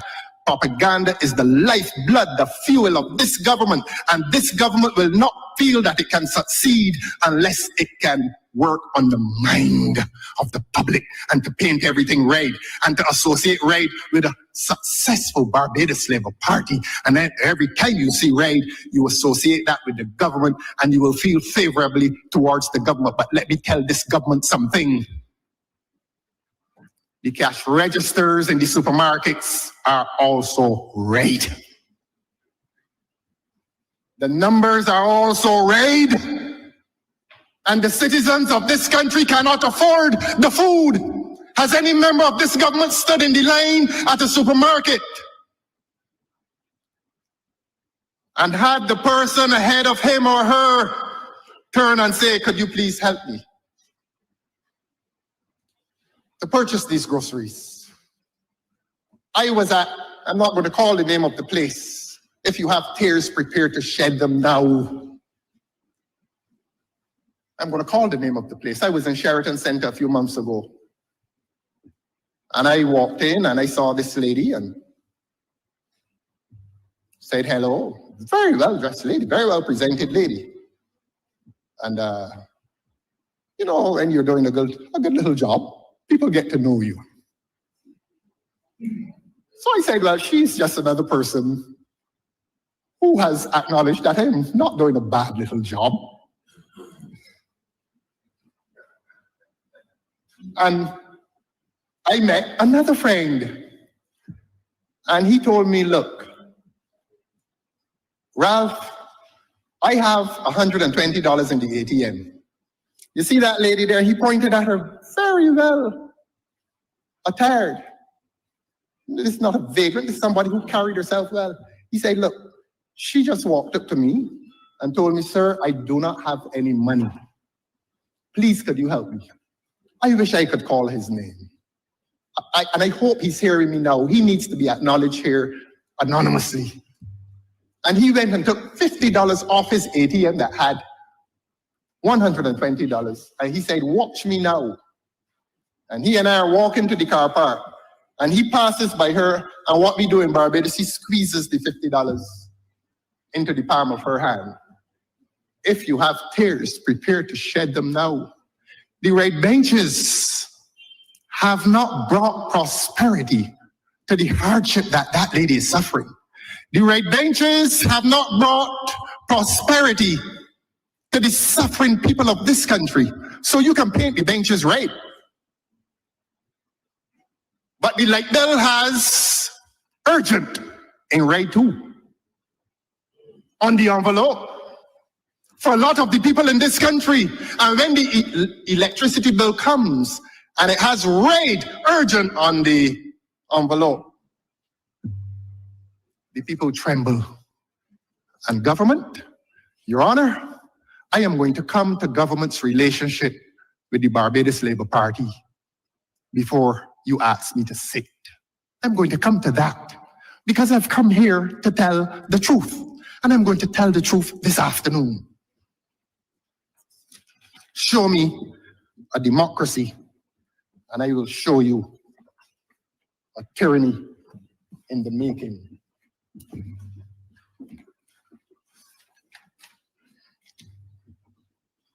I have dealt with the presentation of the honorable member for Christchurch East Central.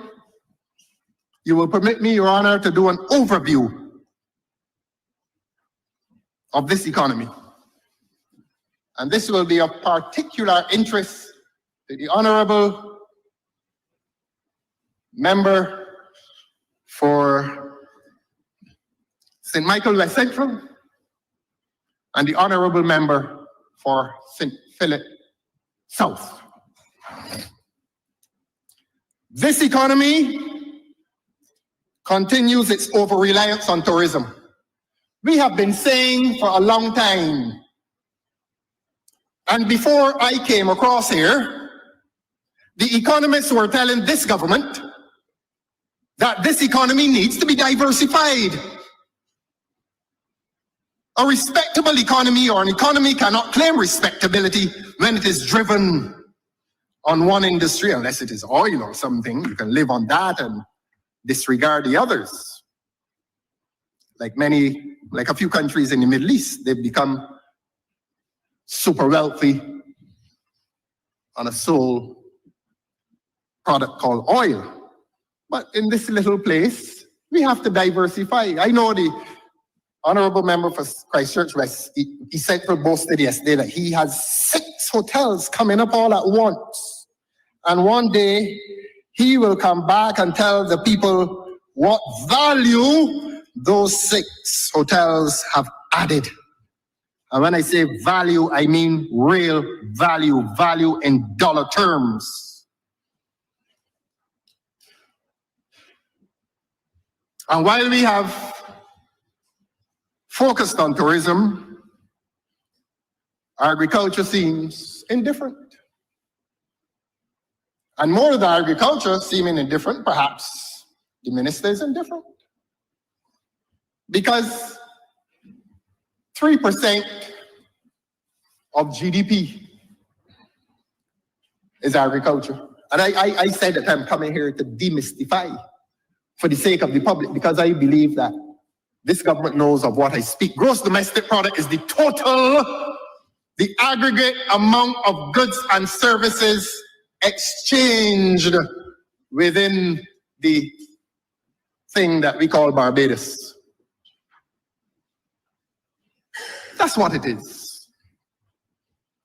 And of all the goods exchange, goods and services, if you go to a rum shop and buy rum, that is listed as a transaction within the gross domestic product. What is produced domestically and sold, exchanged between parties, between persons. In other words, all that we have, a financial value of all that we have that is subject to barter, exchange, sale, call it what you wish. And of the millions upon millions of dollars, agriculture is 3% in this place called Barbados. When it was predominantly agriculture, it was not a happy place. It was not a happy place. Because we all know that one of the industries, one of the peculiarities of the sugar industry is that it impoverished people. You know who taught me that? Your Honor? I'm not going to say no. But the sugar industry impoverished lots of Barbadians. And so it was a wise government that in the 60s transformed the economy, diversified the economy, and moved away from sugar as a predominant sector and moved to tourism. And there was what you call a happy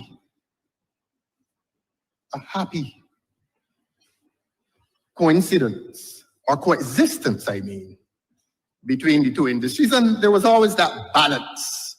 Are we going too heavily on tourism? Are we too heavy on sugar?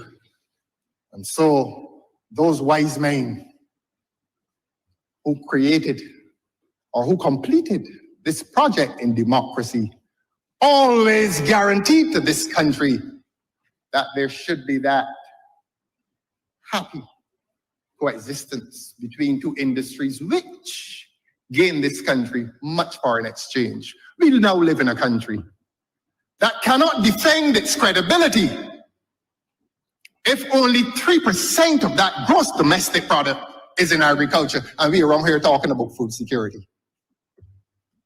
We talk about all kinds of things. 3 sentences don't pass in here from this government unless you hear about climate change and resilience and ecosystems and sustainability and all kinds of pretty words. I tell you, that's government's biggest industry. If you want a pretty word, knock on this government's house. They're selling cheap, pretty words. But this government is now unable to defend its credibility by having an economy in which only 3% of the gross domestic product is agriculture. Somebody is failing. Somebody is doing wrong. Show me a democracy and I will show you a tyranny in the making. Tyrannies are not always exclusively political. Sometimes they're economic. Sometimes you have oligarchs. Sometimes you have people who are dominant, not because of political power, but because of financial power, monopolies. Powerful people concentrating their power in financial domains to the exclusion of the majority, who must wait for the crumbs from the table. And that is why the rebellions are taking place in this country. That may well be the origins of Whole Town. You may find that Whole Town is not exclusively about heritage. You may find that Whole Town is also about the loss of opportunity, a denial of the right of access, not only to a beach, but denial of the right of access to national resources. And when people see these large buildings going up, it is not only the sea that they're blocking, but they're blocking ambitions and aspirations. It is psychological, my friends. This is the dark time, my love.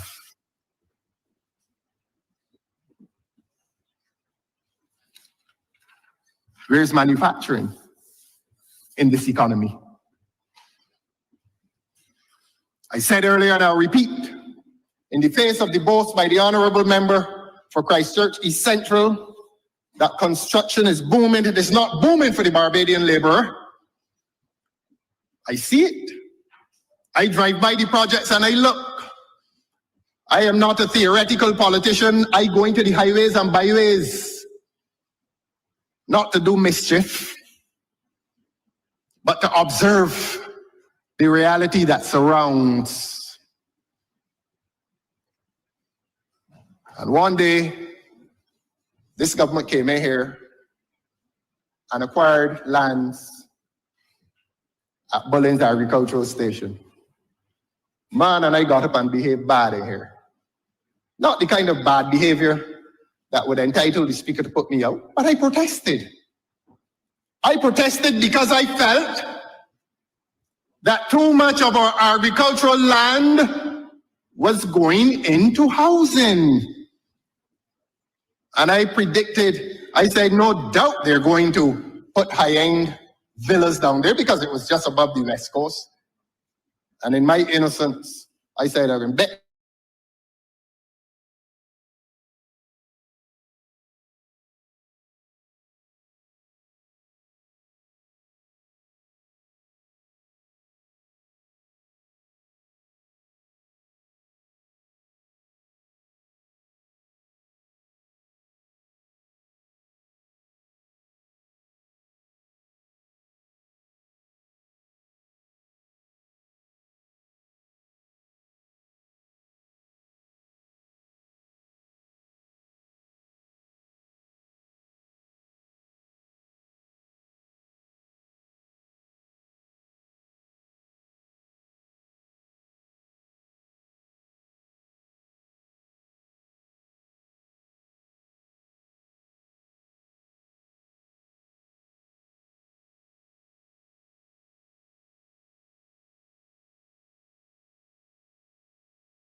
if we are not vigilant. But that, sir, represents the betrayal of Barbadian labor by this government. You will hear me later come to housing and come to housing more particularly, and the sham and the disgrace and the disaster that is housing, mired in scandal.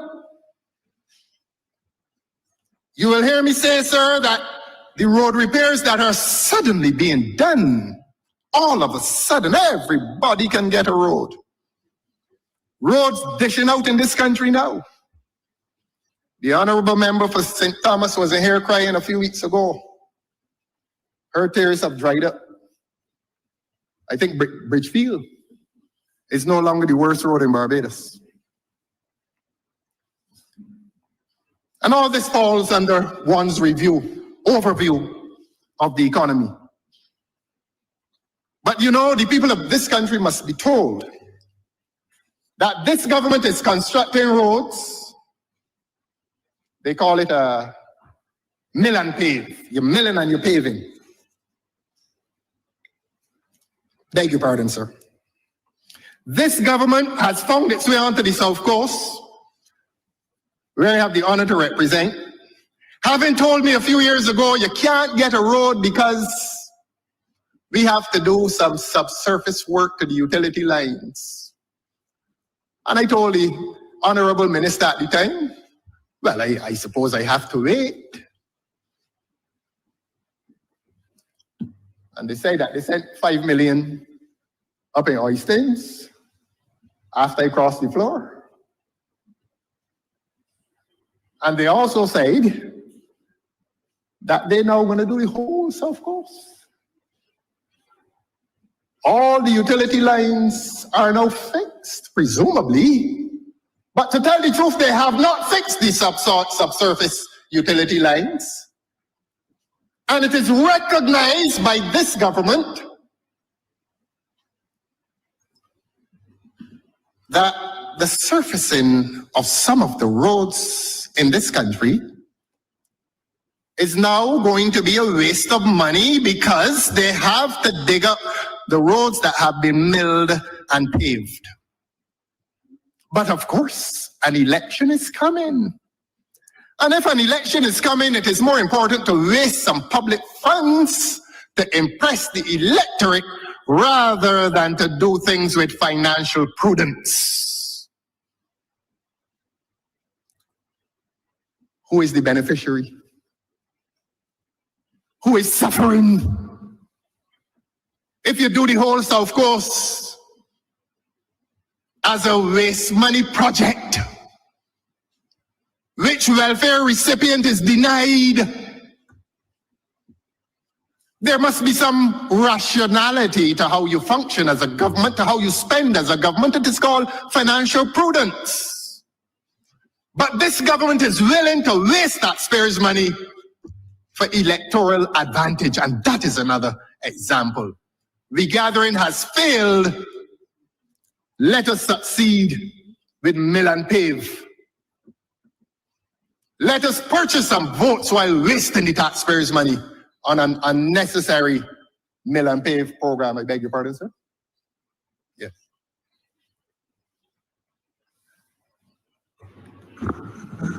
Mr. Speaker, I beg to move the suspension of the House until 5 minutes to 6. Question is that this honorable chairman be suspended until 5 minutes to 6. All those honorable members in favor, please say aye. Those against, please say no. We think the ayes have it. This honorable chairman stands suspended for 5 minutes.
I remember the Intel closure traumatized this country.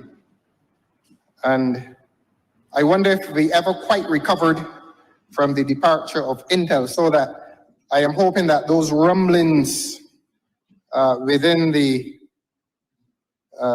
manufacturing sector, that is foreign, I hope that those rumblings are not true, and I hope that the rumor is not true, and I hope that it is merely a rumor. The loss of revenue is one thing, but the trauma to lives, local lives, would be quite great. And as I said, this country never quite got over the Intel departure. An overview of this economy would mandate that we take a look at housing briefly. The government had hoped that the construction of houses would have done something for this economy. But during this overview, economic overview, I want again to look at the loss of valuable agricultural lands.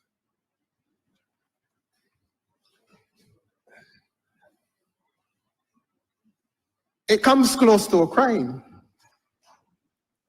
that rich agricultural lands in this country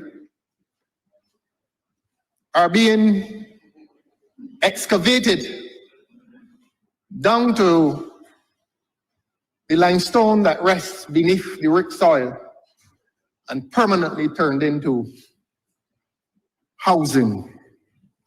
And it is not that we wish to deprive anyone of a house, because this country discovers that the housing market, the construction sector within this economy, is not presently serving the interests of low-income persons. So that's one of the other myths in this economy.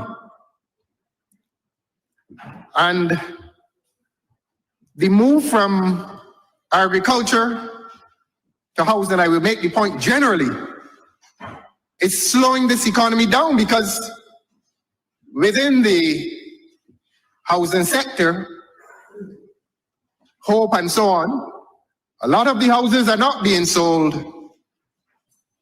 which is a dent in economic activity, and we've lost the agricultural land. We've lost this product, this sector called agriculture. And that is why, that is one of the reasons that it is at 3% of GDP.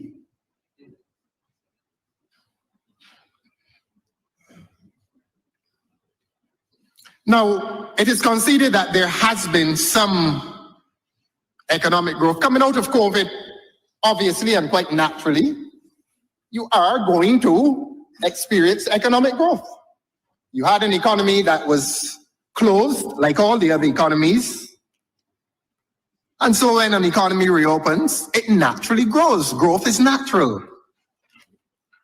But we continue to confront this government with the assertion that a lot of the stated growth is really inflation. It is what you call inflationary growth, that you calculate your GDP in dollar terms.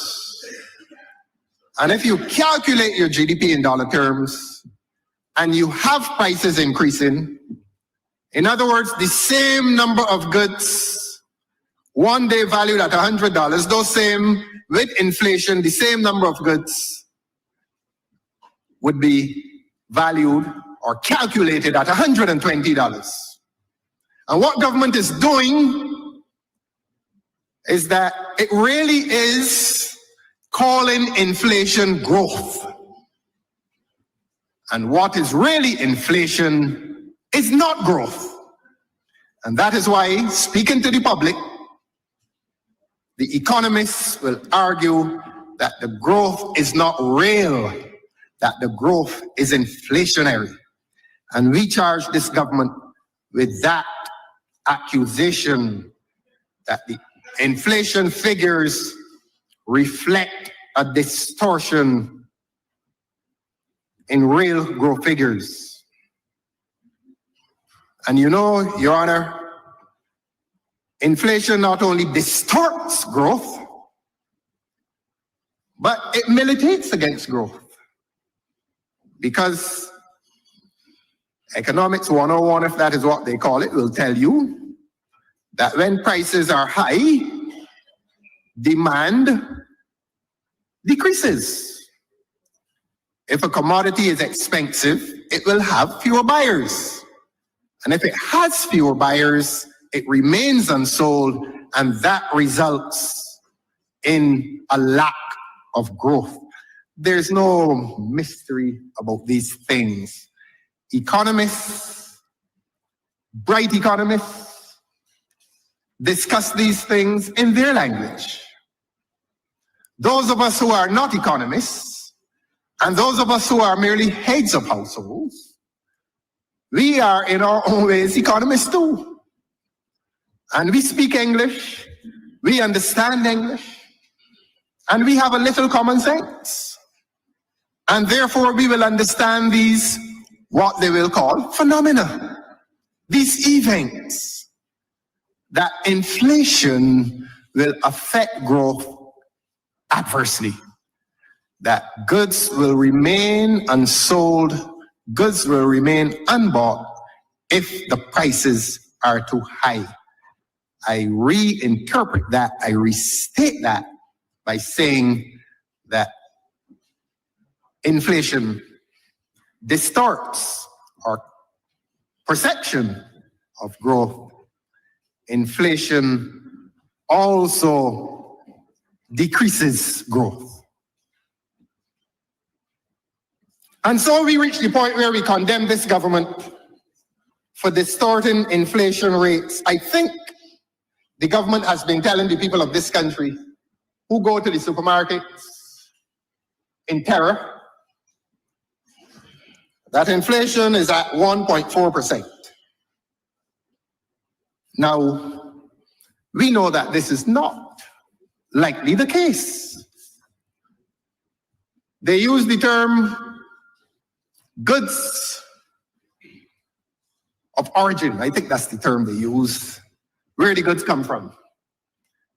And if the goods are coming in majority from Canada and the United States, that is going to be interesting over the next few months. And the Minister of Foreign Affairs will become busy over the next few months as he navigates that crisis, that trade crisis between the United States and Canada. It is getting very serious. Yesterday, the Canadian Premier of one of the provinces threatened to withdraw electricity from the United States. So if we think that the only war is or was in Gaza or Ukraine, there's a commercial war raging itself in North America, and it has consequences for us. But let me not digress, Your Honor. Two of our main trading partners are Canada and the USA, and they experience inflation at somewhere in the region of 7%. Now, if the majority of our goods are coming from the United States and Canada, and they are experiencing inflationary growth of 7%, it means that we also, in purchasing those goods, are paying prices at 7% increase. And that when those goods come here, it is impossible for those goods to be sold at less than that 7% increase, unless they're doing philanthropic work, unless there's some charity, or unless they're bringing in things to give away. So it doesn't make sense, really, for the government to continue to argue that inflation is growing at the rate of 1.4%, while inflation across Canada and the United States, where we are purchasing our goods, are experiencing inflationary rates of 7%. So this government needs to visit the people of this country with figures that reflect reality.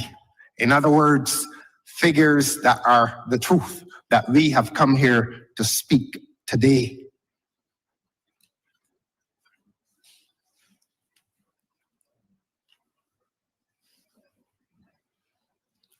The government has claimed, I believe, that our growth is in the region, I think they're saying 4%, and that they expect that it will fall this year to 3.5%. Countering their claim as to 4%, we say that those real growth figures are in the region of 3.1%. So that when the Honorable Member for Christchurch East Central comes here on Monday, yesterday, and says that this is a budget of bounty, there's no evidence of bounty. If this budget is memorable for pedicures, current curls, and an increase on the minimum wage, which according to credible calculations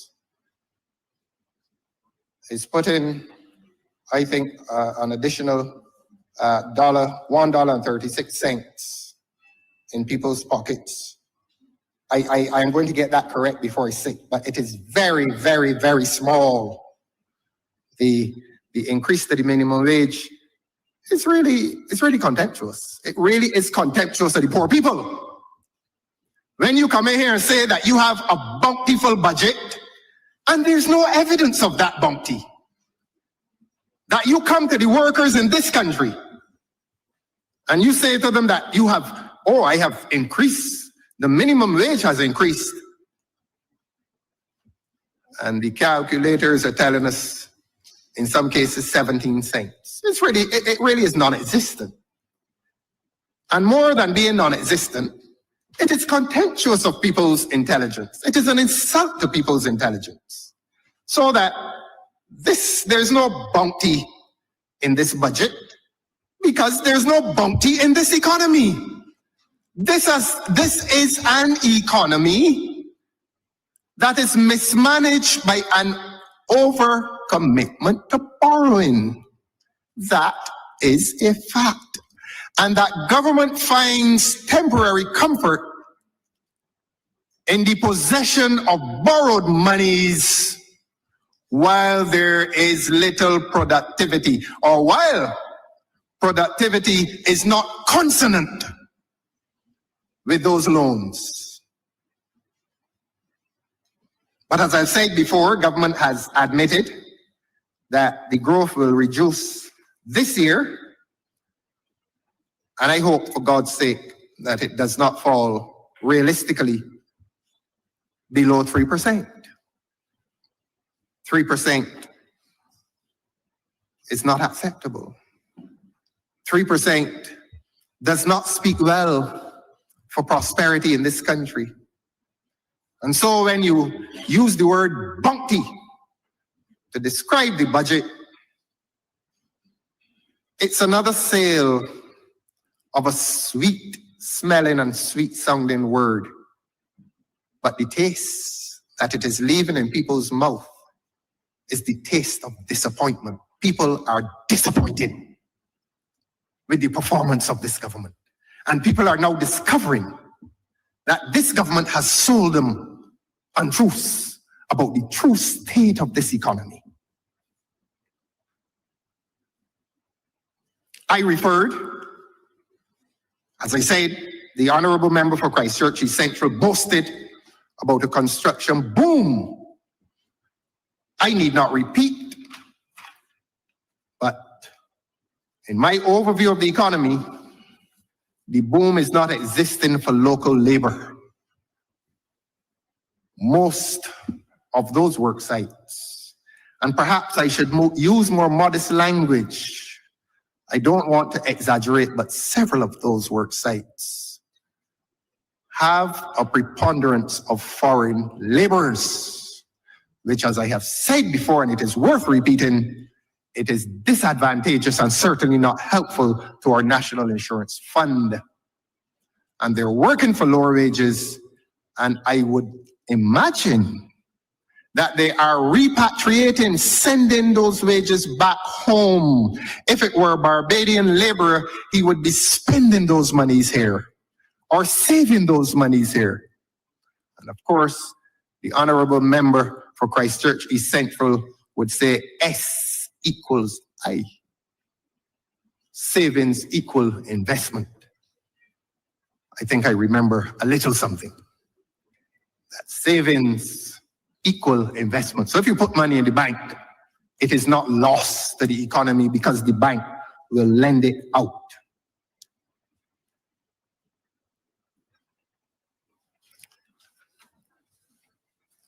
Worse, the foreign labor is accepting less money and working long hours. And worse yet, demoralizing Barbadian labor. And as I said earlier this morning, and repetition is worthy when it reflects hard truths, that we are possibly losing those potential workers, those workers who have been lost to construction, to crime, or emigration. And crime and emigration are two national tragedies, except that crime is the worst of those national tragedies. Who is winning? The government is not winning, because the government is failing to meet its obligation to satisfy the people of this country that it is, managing this economy prudently. But the employers are winning. The investors are winning. The investors are paying low wages for high buildings. So while the investors win, the country, this place called Barbados, is losing. And the Barbadian worker is also losing. And the harsh reality facing the Barbadian worker, as I said, is that his only escape from hardship is emigration if he's able, or a resort to illegal activity. And if it is not the violent illegal activity, it is within the underground economy, where he must find some means to feed his family. And if it is the overground economy, hardship. And I want to remind this government that this is not a happy country. That a lot of people are going to bed at night unhappy. And they're waking up hungry. And that is a terrible combination of existence. Going to bed unhappy and waking up hungry. And little boys who should be in school are catching chickens, running about the districts of this country, catching chickens, the chickens that you used to see around the gas stations and the car parks of supermarket. Haven't you noticed, government, that they've disappeared? Many of them have disappeared because the little boys are catching them, selling them for $10. And I apologize to the Barbadian diaspora. You did not want to leave this behind. You wanted to leave behind a place that is happier. For your yearly visitation at crop over, not regathering. Please do not come here for a regathering. Come for a crop over. And if you come for a regathering, enjoy yourself. Enjoy yourself. But you're not going to find a lot of Barbadians there. So please come. Come in any event. We want you here. We want you to be happy and we want you to spend some money. But come and visit your families. Don't visit a Barbados Labour Party picnic called regathering. I digress. And you know, in a commitment to tell the truth, we have to ask something about the prefab revolution in housing. And I don't ask that to disparage construction creativity. The evidence is revealing itself. The evidence has revealed itself in the constituency for the honorable member for Christchurch East. a highly publicized case. And now there are other cases emerging.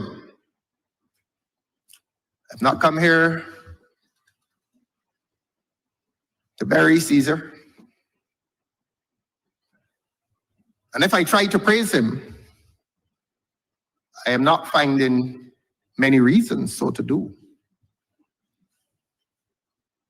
But one, we talk a lot around here about climate change, and we look on with some nervousness at the durability, no pun intended, of the revolution in prefabricated construction.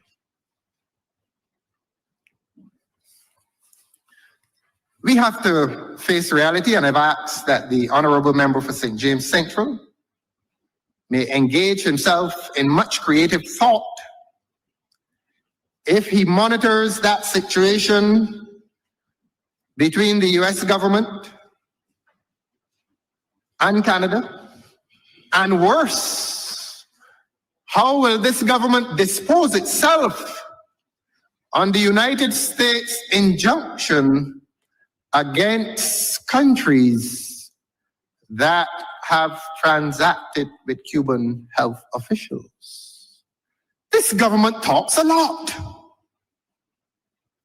Presumably, this government also thinks a lot, because you can't talk unless you're thinking. And we can't see when you think. But we want to hear what you think when you talk.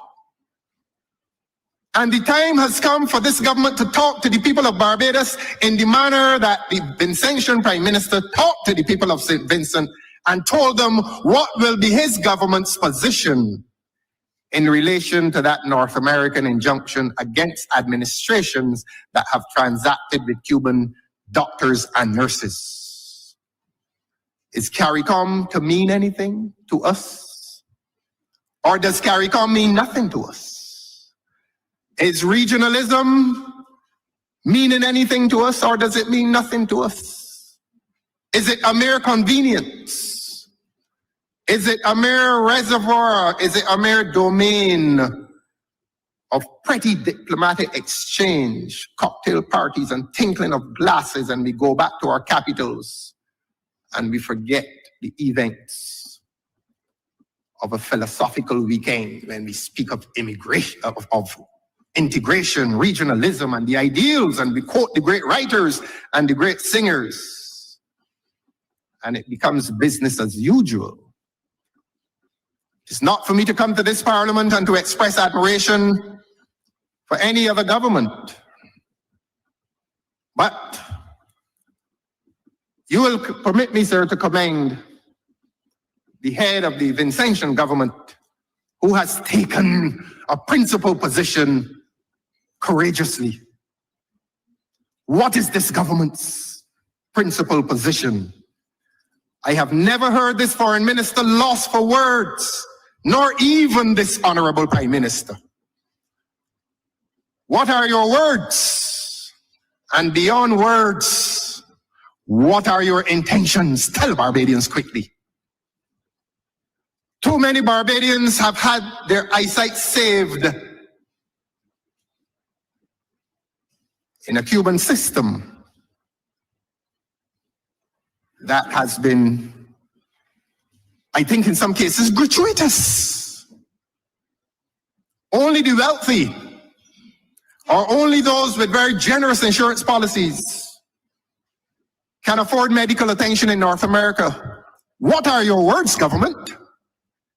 And more than your words, what are your thoughts? What are your diplomatic exchanges? You can keep that to yourself. But where do we stand in relation to that North American injunction? Come, let us contend. Come, let us reason together for the sake of this country, for the sake of the people of this country, for the sake of the people of this Caribbean, for the sake of the existence of this Caribbean. Come, let us reason together.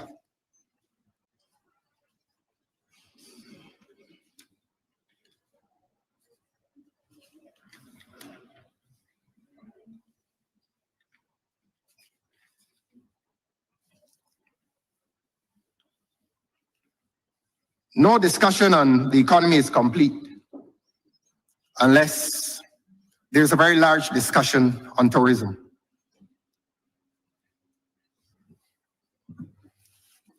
They may say that I am being too hard on the gentleman. Beg your pardon, sir. They may say that I am being too hard on the gentleman. But many years ago, a Barbadian prime minister said that at the time, a director of tourism had done more damage to the tourism industry than a hurricane. The former CEO of BTMI, he came, he saw, and he conquered nothing except his incompetence. And his incompetence won. He left this country in debit. He came here, and I'm going to try to be mild in my language. He came here with a report card that really betrayed a level of naivety in government that was appalling. We heard boasts about, oh, he was headhunted and he is the best of the best. He is the best of the best. The gentleman came here.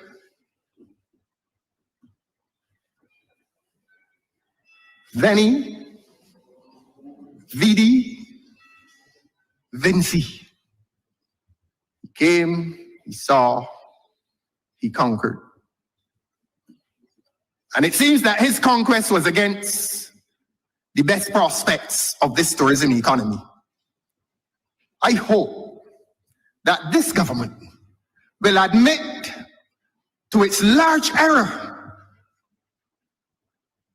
And this is no personal attack. But how can you represent a country when your language is not the language of the country? You cannot promote Barbados as a tourism product speaking a foreign language. Language is at the heart of culture. And we had a German walking about Barbados, trying to market Barbados. And the failure has been this government's failure. It has been. How much damage did that unwise recruitment do to this country?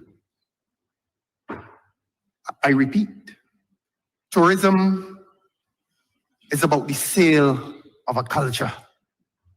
Tourism is not, as the planners always say, not restricted to beaches and buildings.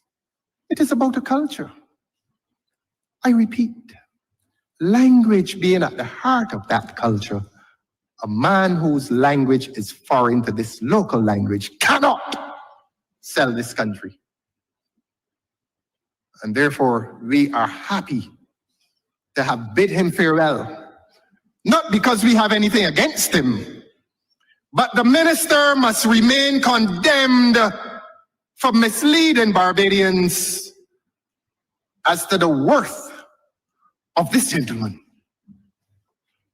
As to the worth of this gentleman, as to the professional worth of this gentleman, as to the benefit that this gentleman brought to this economy. But you see, this government makes lots of mistakes. Perhaps it is not a mistake because it was a deliberate hiring. I remember well.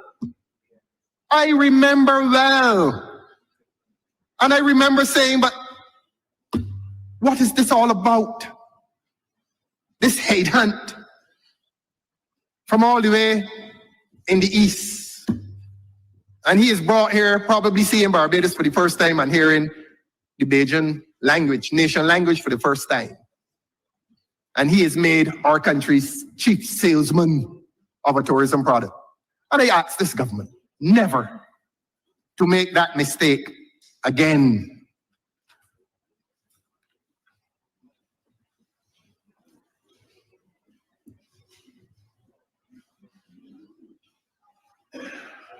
Was it he that spent the $500,000 on a slogan?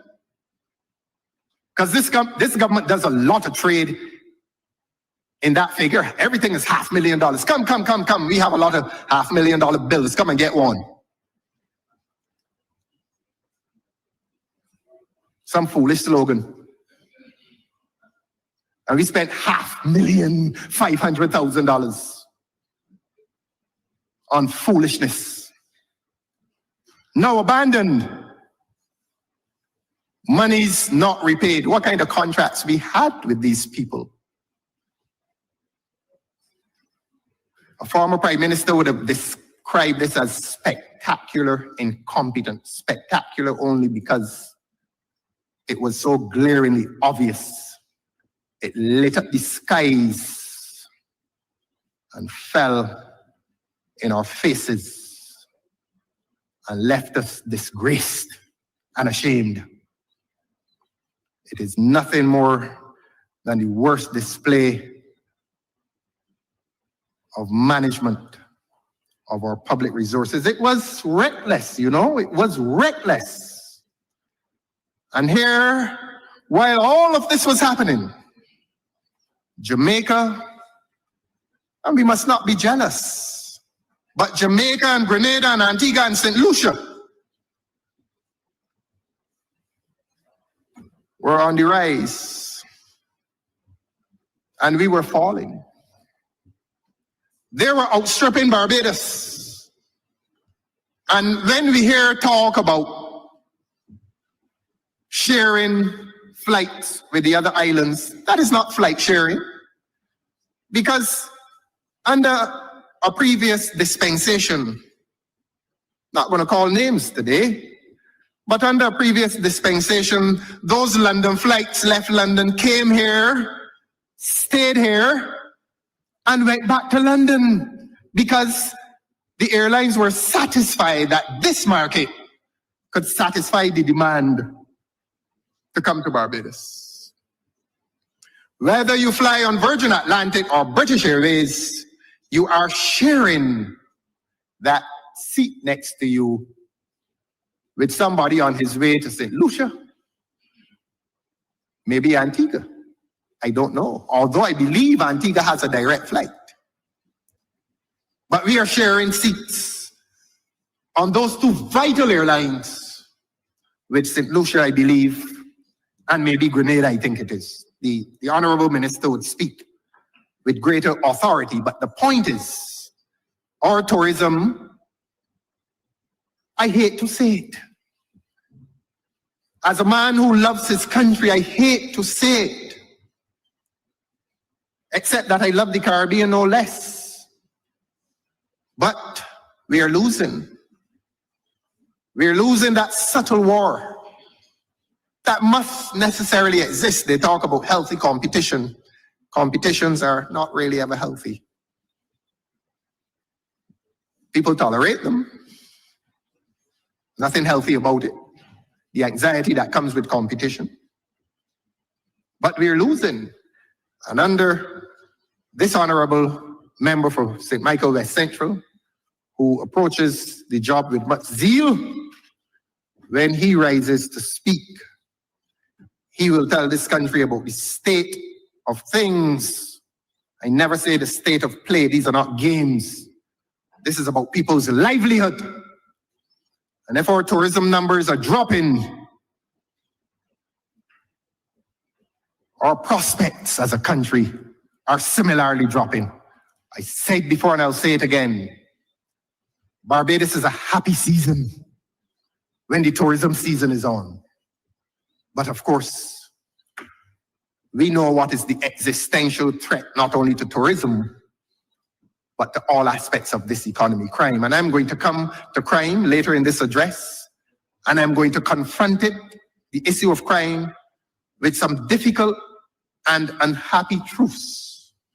But let us stay for the time being on tourism.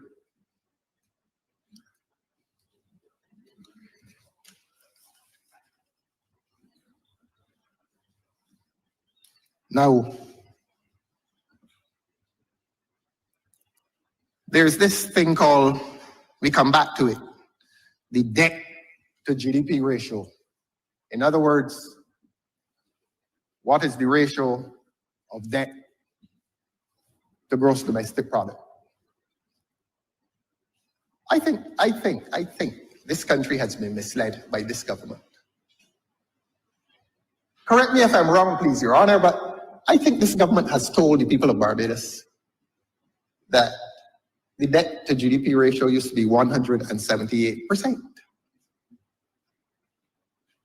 That debt was outstripping gross domestic product in the figure of 178%. In other words, I believe, no economist, that the debt was higher than the gross domestic product. I began by speaking about myths. And I am reliably educated that there is no publication, including the Central Bank report, which has ever stated, I'm informed, I am your student, honorable member for Christchurch East Central, treat me as your student. Good. And if I am wrong, put me in detention. And I am told that it is a myth that the debt to GDP ratio has ever been 178%, that the government has been peddling an untruth. And that it suits the purpose of the government to inflate that debt to GDP ratio for the purpose of claiming a better performance than it has in fact achieved. And unless my information is incorrect, I join in that assertion, merely a student who is willing to be corrected because I have a right to be wrong too. I have a right to be wrong. I have a right to be wrong. I am not ashamed to say that. Humility brings me here. But humility is not weakness. Remember that. Too many people think that humility is weakness, to their peril. But I want this government to, as the Americans say, level with the people of Barbados. And to come and confess that that figure of 178% is a myth. And government, I am prepared to be wrong again. Was that figure not correctly stated at 150-something%? But you see, the government is into large and bold promises that they're going to bring the debt to GDP ratio below 100%, but they're borrowing money every month. Every fortnight, this government is borrowing money. I have a right to be wrong. And if you're borrowing all this money, how is the debt to GDP ratio reducing, decreasing? Teacher, I bow to you. And the people of Barbados are in your hands, through you, Honorable Mr. Speaker. The people are in your hands. You had the people, the Honorable Member had the people in his hands yesterday for well in excess of 3.5 hours. We come back to you, the best economists in this government, to tell us the truth, the whole truth, and nothing but the truth. But we are charging you. And when I say you, I mean your government, with an inflated figure of debt to GDP ratio. And we charge this government as well with giving an exaggerated figure as to expectations on the lowering of that debt while the government remains on a borrowing rampage. The two cannot be correct. Either you're borrowing a lot of money on the one hand, or you're not borrowing a lot of money and keeping your debt down while your GDP climbs. But of course, the government may believe that it cannot achieve one without the other, that you cannot increase your GDP unless you borrow. That will be a zone of hot contest in future. Because at some point, the government will have to come to a Christian understanding that the internal economy must be explored. And I use the word explored because I did not want to use the word exploited for its emotive connotations. But it is my view that the internal economy is not being explored by this government, and agriculture stands as the prime example. That our Minister of Agriculture has been sent on leave. He has been sent on leave. And as I've said before, I say again, 3% of GDP in terms of agriculture. We are on the path to suicide. What the economists, I think it was Beckford or one of the political economists called econocide. We are in danger. And I said in a previous speech, and I say again, food insecurity will not be announced with a bang. It will come upon us as a whimper, as has been happening in this country over the last few weeks and months, that every other weekend or every other fortnight, there is some significant shortage of food, whether it is eggs or milk or sweet potatoes. We are visited with these intermittent shortages of vital foods. And as I said before, and I say again, you can have all the hotels, the 6 of them, being constructed simultaneously. If your agriculture is suffering, we all suffer. And the builders of those hotels will abandon those hotels, and moreover will abandon this country and return from whence they came, and we will be left here with concrete and no soil. That is the state, Your Honor, of this economy. I think it was Mark Twain. Some people attribute the quote to Disraeli. Their lies, damn lies, and statistics.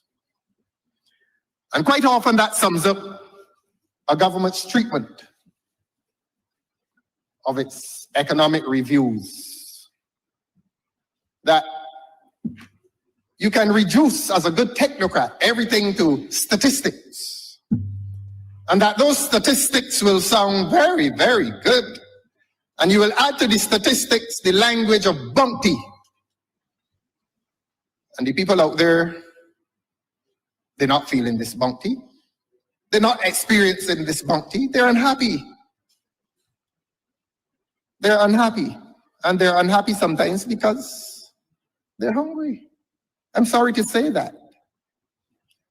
And when you have a population that is unhappy and hungry, the pressure is placed on a government to do 2 things: to tell the truth and to work on those truths, those harsh truths. And this government has failed in both regards. The government is failing to confront truth. And as demonstrated in this report yesterday, the government may be failing in terms of telling the truth to the people of this country. I've said that is not personal. That is an objective assessment. That is valid and legitimate political commentary in response to what we heard yesterday. So when a government boasts about improved ratings,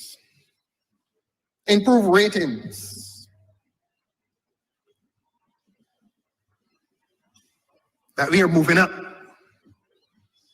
we are still at junk status. Have the people been told that? When you tell the people that the ratings agencies are elevating us, must you not also tell the people of Barbados that the rating agencies have failed to tell us that we have not moved beyond junk status? I heard the minister yesterday, the honorable member for Christchurch East Central, read a table of debt servicing. I have a commitment to the truth, and as a party, we will have to examine that. I am the leader, but I'm not a despot. And we like to subject things to what we call teamwork. And if any of you were to have my experience, you would find yourselves introduced to something, a foreign concept, a concept that is foreign to you. It's called teamwork, where you assemble your good intellects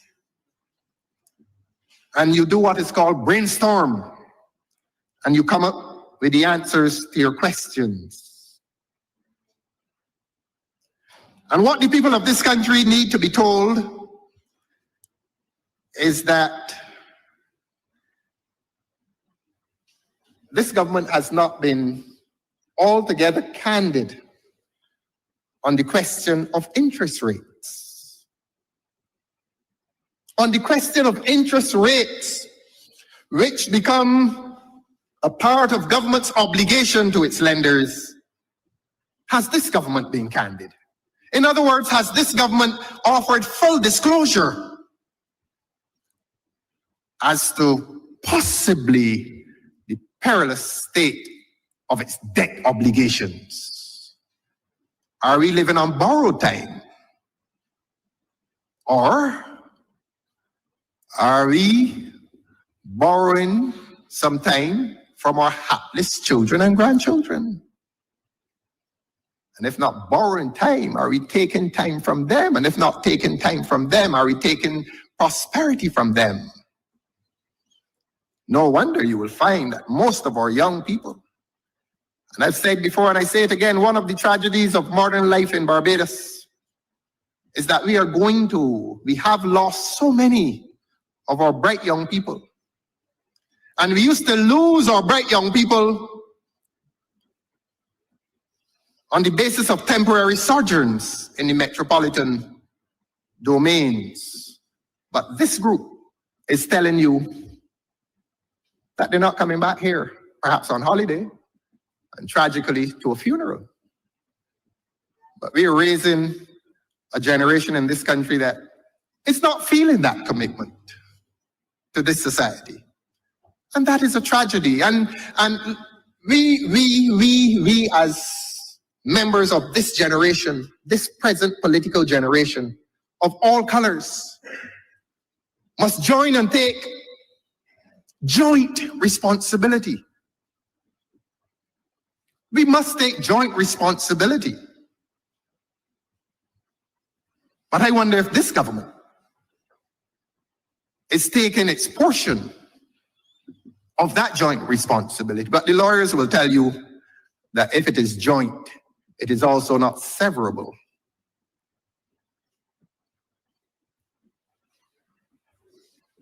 But I ask this government, as in relation to crime, take responsibility for the tragedy of young life in Barbados.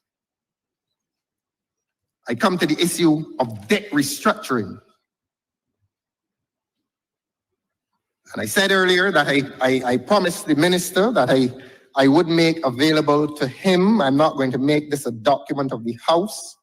I don't have the details, but this is just for his edification. The article is called Debt Swaps. Are we robbing Peter to pay Paul?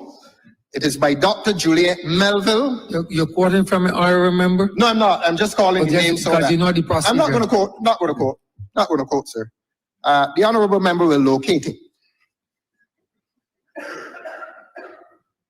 And she is a former director of the economics department at the Caribbean Development Bank and a former lecturer at the University of the West Indies, St. Augustine campus. and I hope that her CV is impressive. But I commend to the honorable member for Christchurch East Central some contact with that article by Dr. Juliet Melville. I believe she exists.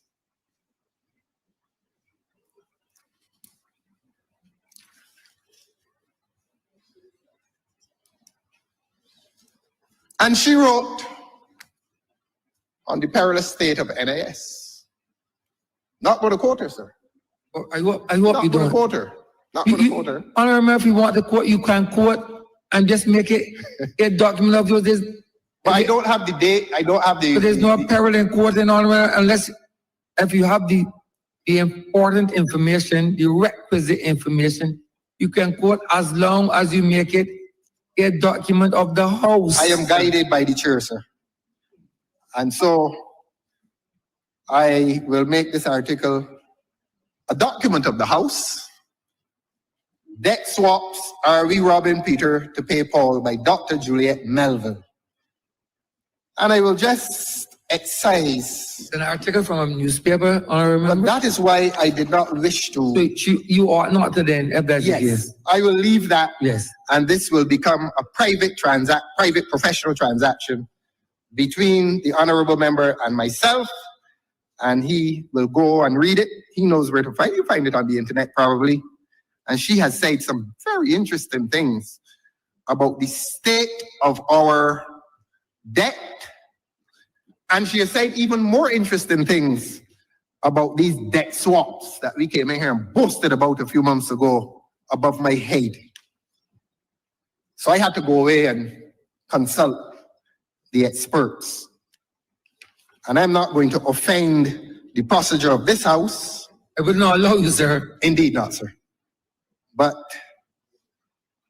from my own, I will say to you what I extrapolate from that document, that the South Coast Water Reclamation Facility, that document is there. You have my honest approach to this. I made some notes. That the government claims it is saving money, and this is on the South Coast Water Reclamation Facility matter in the amount of $140 million, which the government said at the time would be government's largest project, sewage. Government is very proud of that. And she says that the government claims it is saving money, but in reality, You tell me you extrapolating, you know. I'm extrapolating. So if you have to extrapolate, means you got to use your own words. Yes, my own words. No, you can't say what she said. You are extrapolating. Let me extrapolate then. Do that. Thank you, sir. But we're not You're very quoting kind. her. We're not quoting her. You extrapolated, sir. Let You me interpreting. extrapolate. Armor means you're interpreting. You can interpret, sir.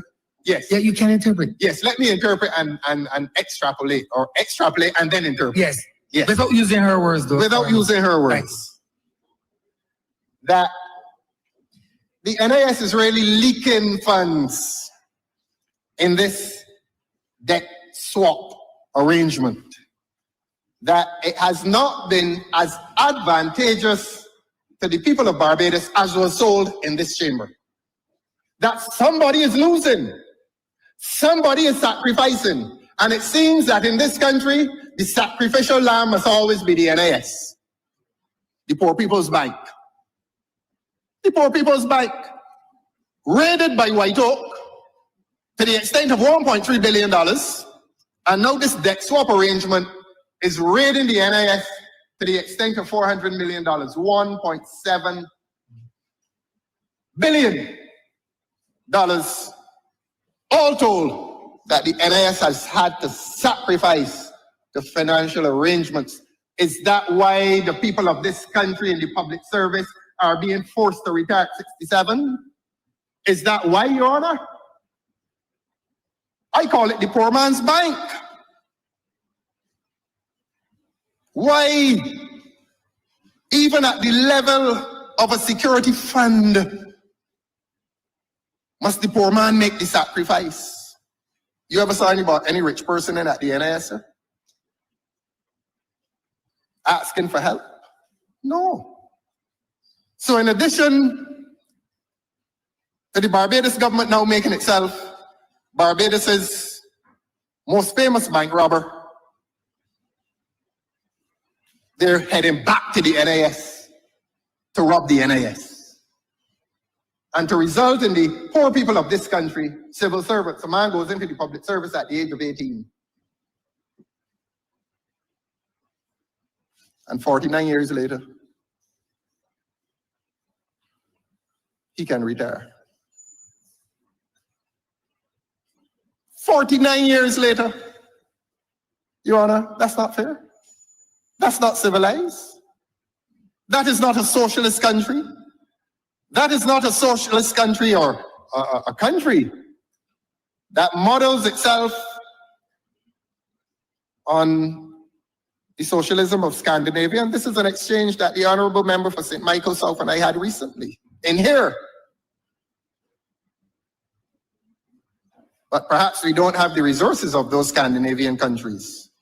But the point is, our NIS is being made the sacrificial lamb in too many of government's shrouded, I'm going to use neutral language, shrouded financial arrangements. And so White Oak came down here and told this government, look, reduce NIS's indebtedness, or the government's indebtedness, by $1.3 billion. And in this debt swap, again, they hit the NIS. That's not fair, sir. That is not fair. So, Your Honor, it is my position, it is our party's position that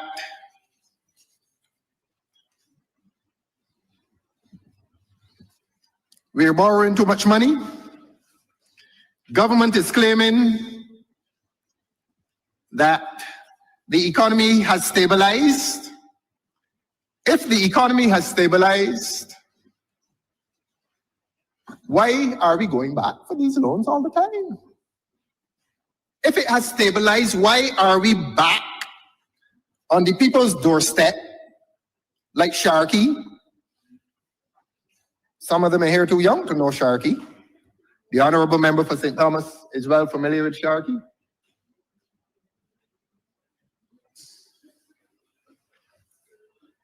We are back on the people's doorstep looking to borrow again and again and again. Every trip out of this country, the only report card we bring back is that we borrowed more money. And if the economy has stabilized, why must we go back? If it has stabilized, you use the existing foreign exchange that you borrowed to generate itself within the economy. In other words, do what you say the loan was designed for. But you don't come and put it like a warm egg in a nest and just look at it and say you have an egg. Let it hatch. And let it grow into a chicken. Pardon the metaphor. But there's no report from this government that we're doing that. There's no report from this government that these loans are going into productive sectors. That's the point, honorable member, through you, sir. And so we heard yesterday, and we've been hearing for the last few weeks, that this economy has stabilized, and we heard yesterday the more emotive and exciting language that there is bunky. I think one of the newspapers may have carried it as a headline today. I hope they carried it tongue-in-cheek and with sarcasm, as opposed to joining the government in this exaggerated language. There's no bounty around here. None. If there were bounty around here, this budget would not now be characterized by its appeal to pedicures and cornflakes. Well, I've never heard the likes of this. I've never heard the likes of this. People have come to budget day and budget speeches prepared for academic interventions and for structural attention to the economy, not corn curves and pedicures. and telling people, boasting to people, and people thumping the desk that you've given them $1.36 more? $1.36 more? What does decency do in the face of insult? Du Bois asked. That's an insult to the intelligence of Barbadians. But Barbadians will remain decent all the same. And Barbadians will remain patient all the same. This government is now characterized by its overspending. And I will come very shortly to the areas of that overspending at the risk that I will make Barbadians angry. But I'm not here to make Barbadians angry. I'm here to tell the truth. And if Barbadians now find that the truth makes them angry, I am prepared to join them and become angry as well. Let me move quickly to education. In the estimates that precede these debates, education is always the area that receives highest allocation, and that's because that is consistent with what I said earlier, that the most successful and the most significant revolution in this country, not a shot was fired. A shot was fired at injustice, and injustice lost. Because the poor people's children in this country got a chance that generations of poor people never before had. Does this government understand the significance of that revolution? Does this government understand that you do not tamper with the results of that revolution unless you do so carefully, and carefully means in consultation with the people? Does this government understand that? Does this government understand that, as I have told the honorable member for St. James South before, who probably even now is not comprehending, that her constituency and a significant part of her constituency is evidence of the success of education? And I'm prepared to educate her as to what I mean. That in 1970, it was a place where the Scout Jamboree was held, 70, 71, around there, Dunks Trees, and before that, Canes. Look at it now. Those are the results of the education revolution in this country. And I hope the honorable member knows that, and I won't tell her again because she may now translate it into electoral results. But those will be futile. Because unless you understand that, you will not meet success there.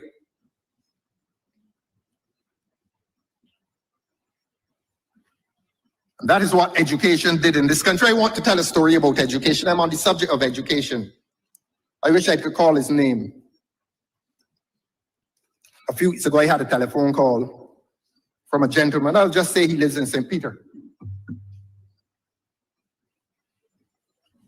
And in 1961, September 1961, I believe his father went and paid $8.50 at Courage Parish School. This is something that Barbadians need to hear. This is something that young Barbadians need to hear. These are stories that young Barbadians need to hear, so that when they interpret their struggle, they must understand that their parents and grandparents had a more intense struggle than they do now. And if they understand that, they would be less likely to incline themselves to deviance. Because the life of people, the majority of people in this country, is largely a life of struggle. And 1961 alleviated that struggle, fundamentally and in a revolutionary way. And that gentleman telephoned me and told me in September 1961, his father went and paid the $8.50 to Courage Parish. And as life goes, his father emigrated to England and communicated with his mother and his aunt. Hate to be bringing the gentleman's business into public domains, but I believe that he would support this testimony on his behalf, and not only on his behalf, but on behalf of a generation. That's why people in this country feel so warmly towards Mr. Errol Walton Barrow. A natural warmth. And his father went away and informed his mother, look, I've started a new life, and I cannot any longer support the young man. And he told me his mother said some words he would never forget. She said, if I have to suck salt, you're staying in school. And the school was, they used to call it the Parry, Courage Parry. She said, if I have to suck salt, you staying in there. Except that she had no idea where the $8.50 was going to come from. If the economists can convert the value of $8.50 into modern currency, and it will come to more than $1,000. Believe it or not, young people.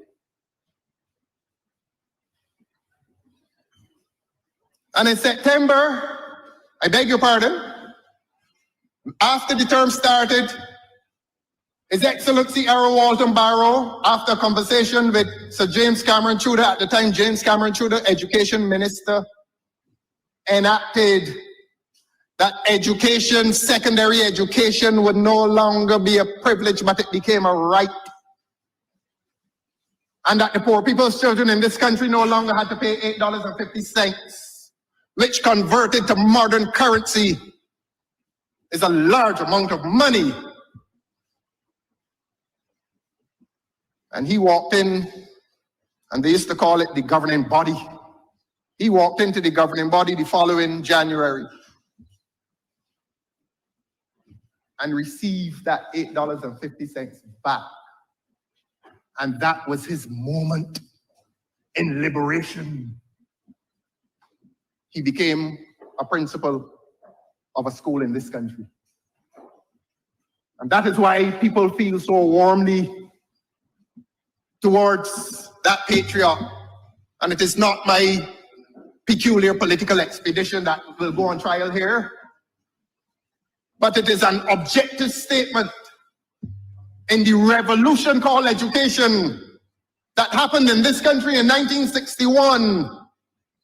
And all Barbadians, including the members of this parliament who don't understand it, must be brought to a stage in which they understand it. And when this government threatens to dismantle a system that this government does not understand, then this government must stand condemned for betraying the interests of people in this country. They don't understand it, and I'm not saying this government does not understand it.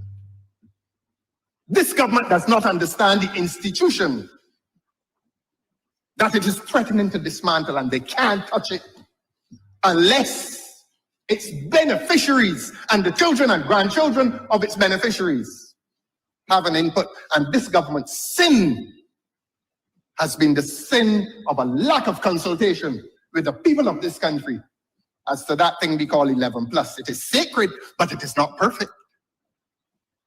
That it is sacred does not mean that it is perfect. And in its imperfection, the government has an obligation and a responsibility to openly communicate with its beneficiaries and its potential beneficiaries as to its usefulness. There are problems. There are problems in the primary schools. A child fails an 11+ exam.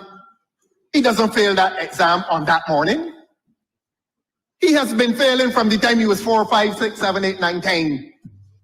His failure has been daily, weekly, and yearly. I repeat, it is sacred, and it was sacred, but it is not perfect. And it must not be a subject for callous dismantling unless the people who are invested in that scheme, in that system, are given fair opportunity to say how they feel about it. And that has been this government's failure. That this government has not consulted with the people of this country. And most of all, I remember one day hearing that the government invited the teachers under tent at Cato to consult on something that the government had already decided. No wonder the teachers rejected it. I am on education.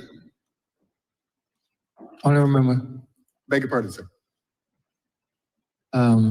is this appropriate time, as it relates to a break, honorable member? Indeed, Your Honor. Yes.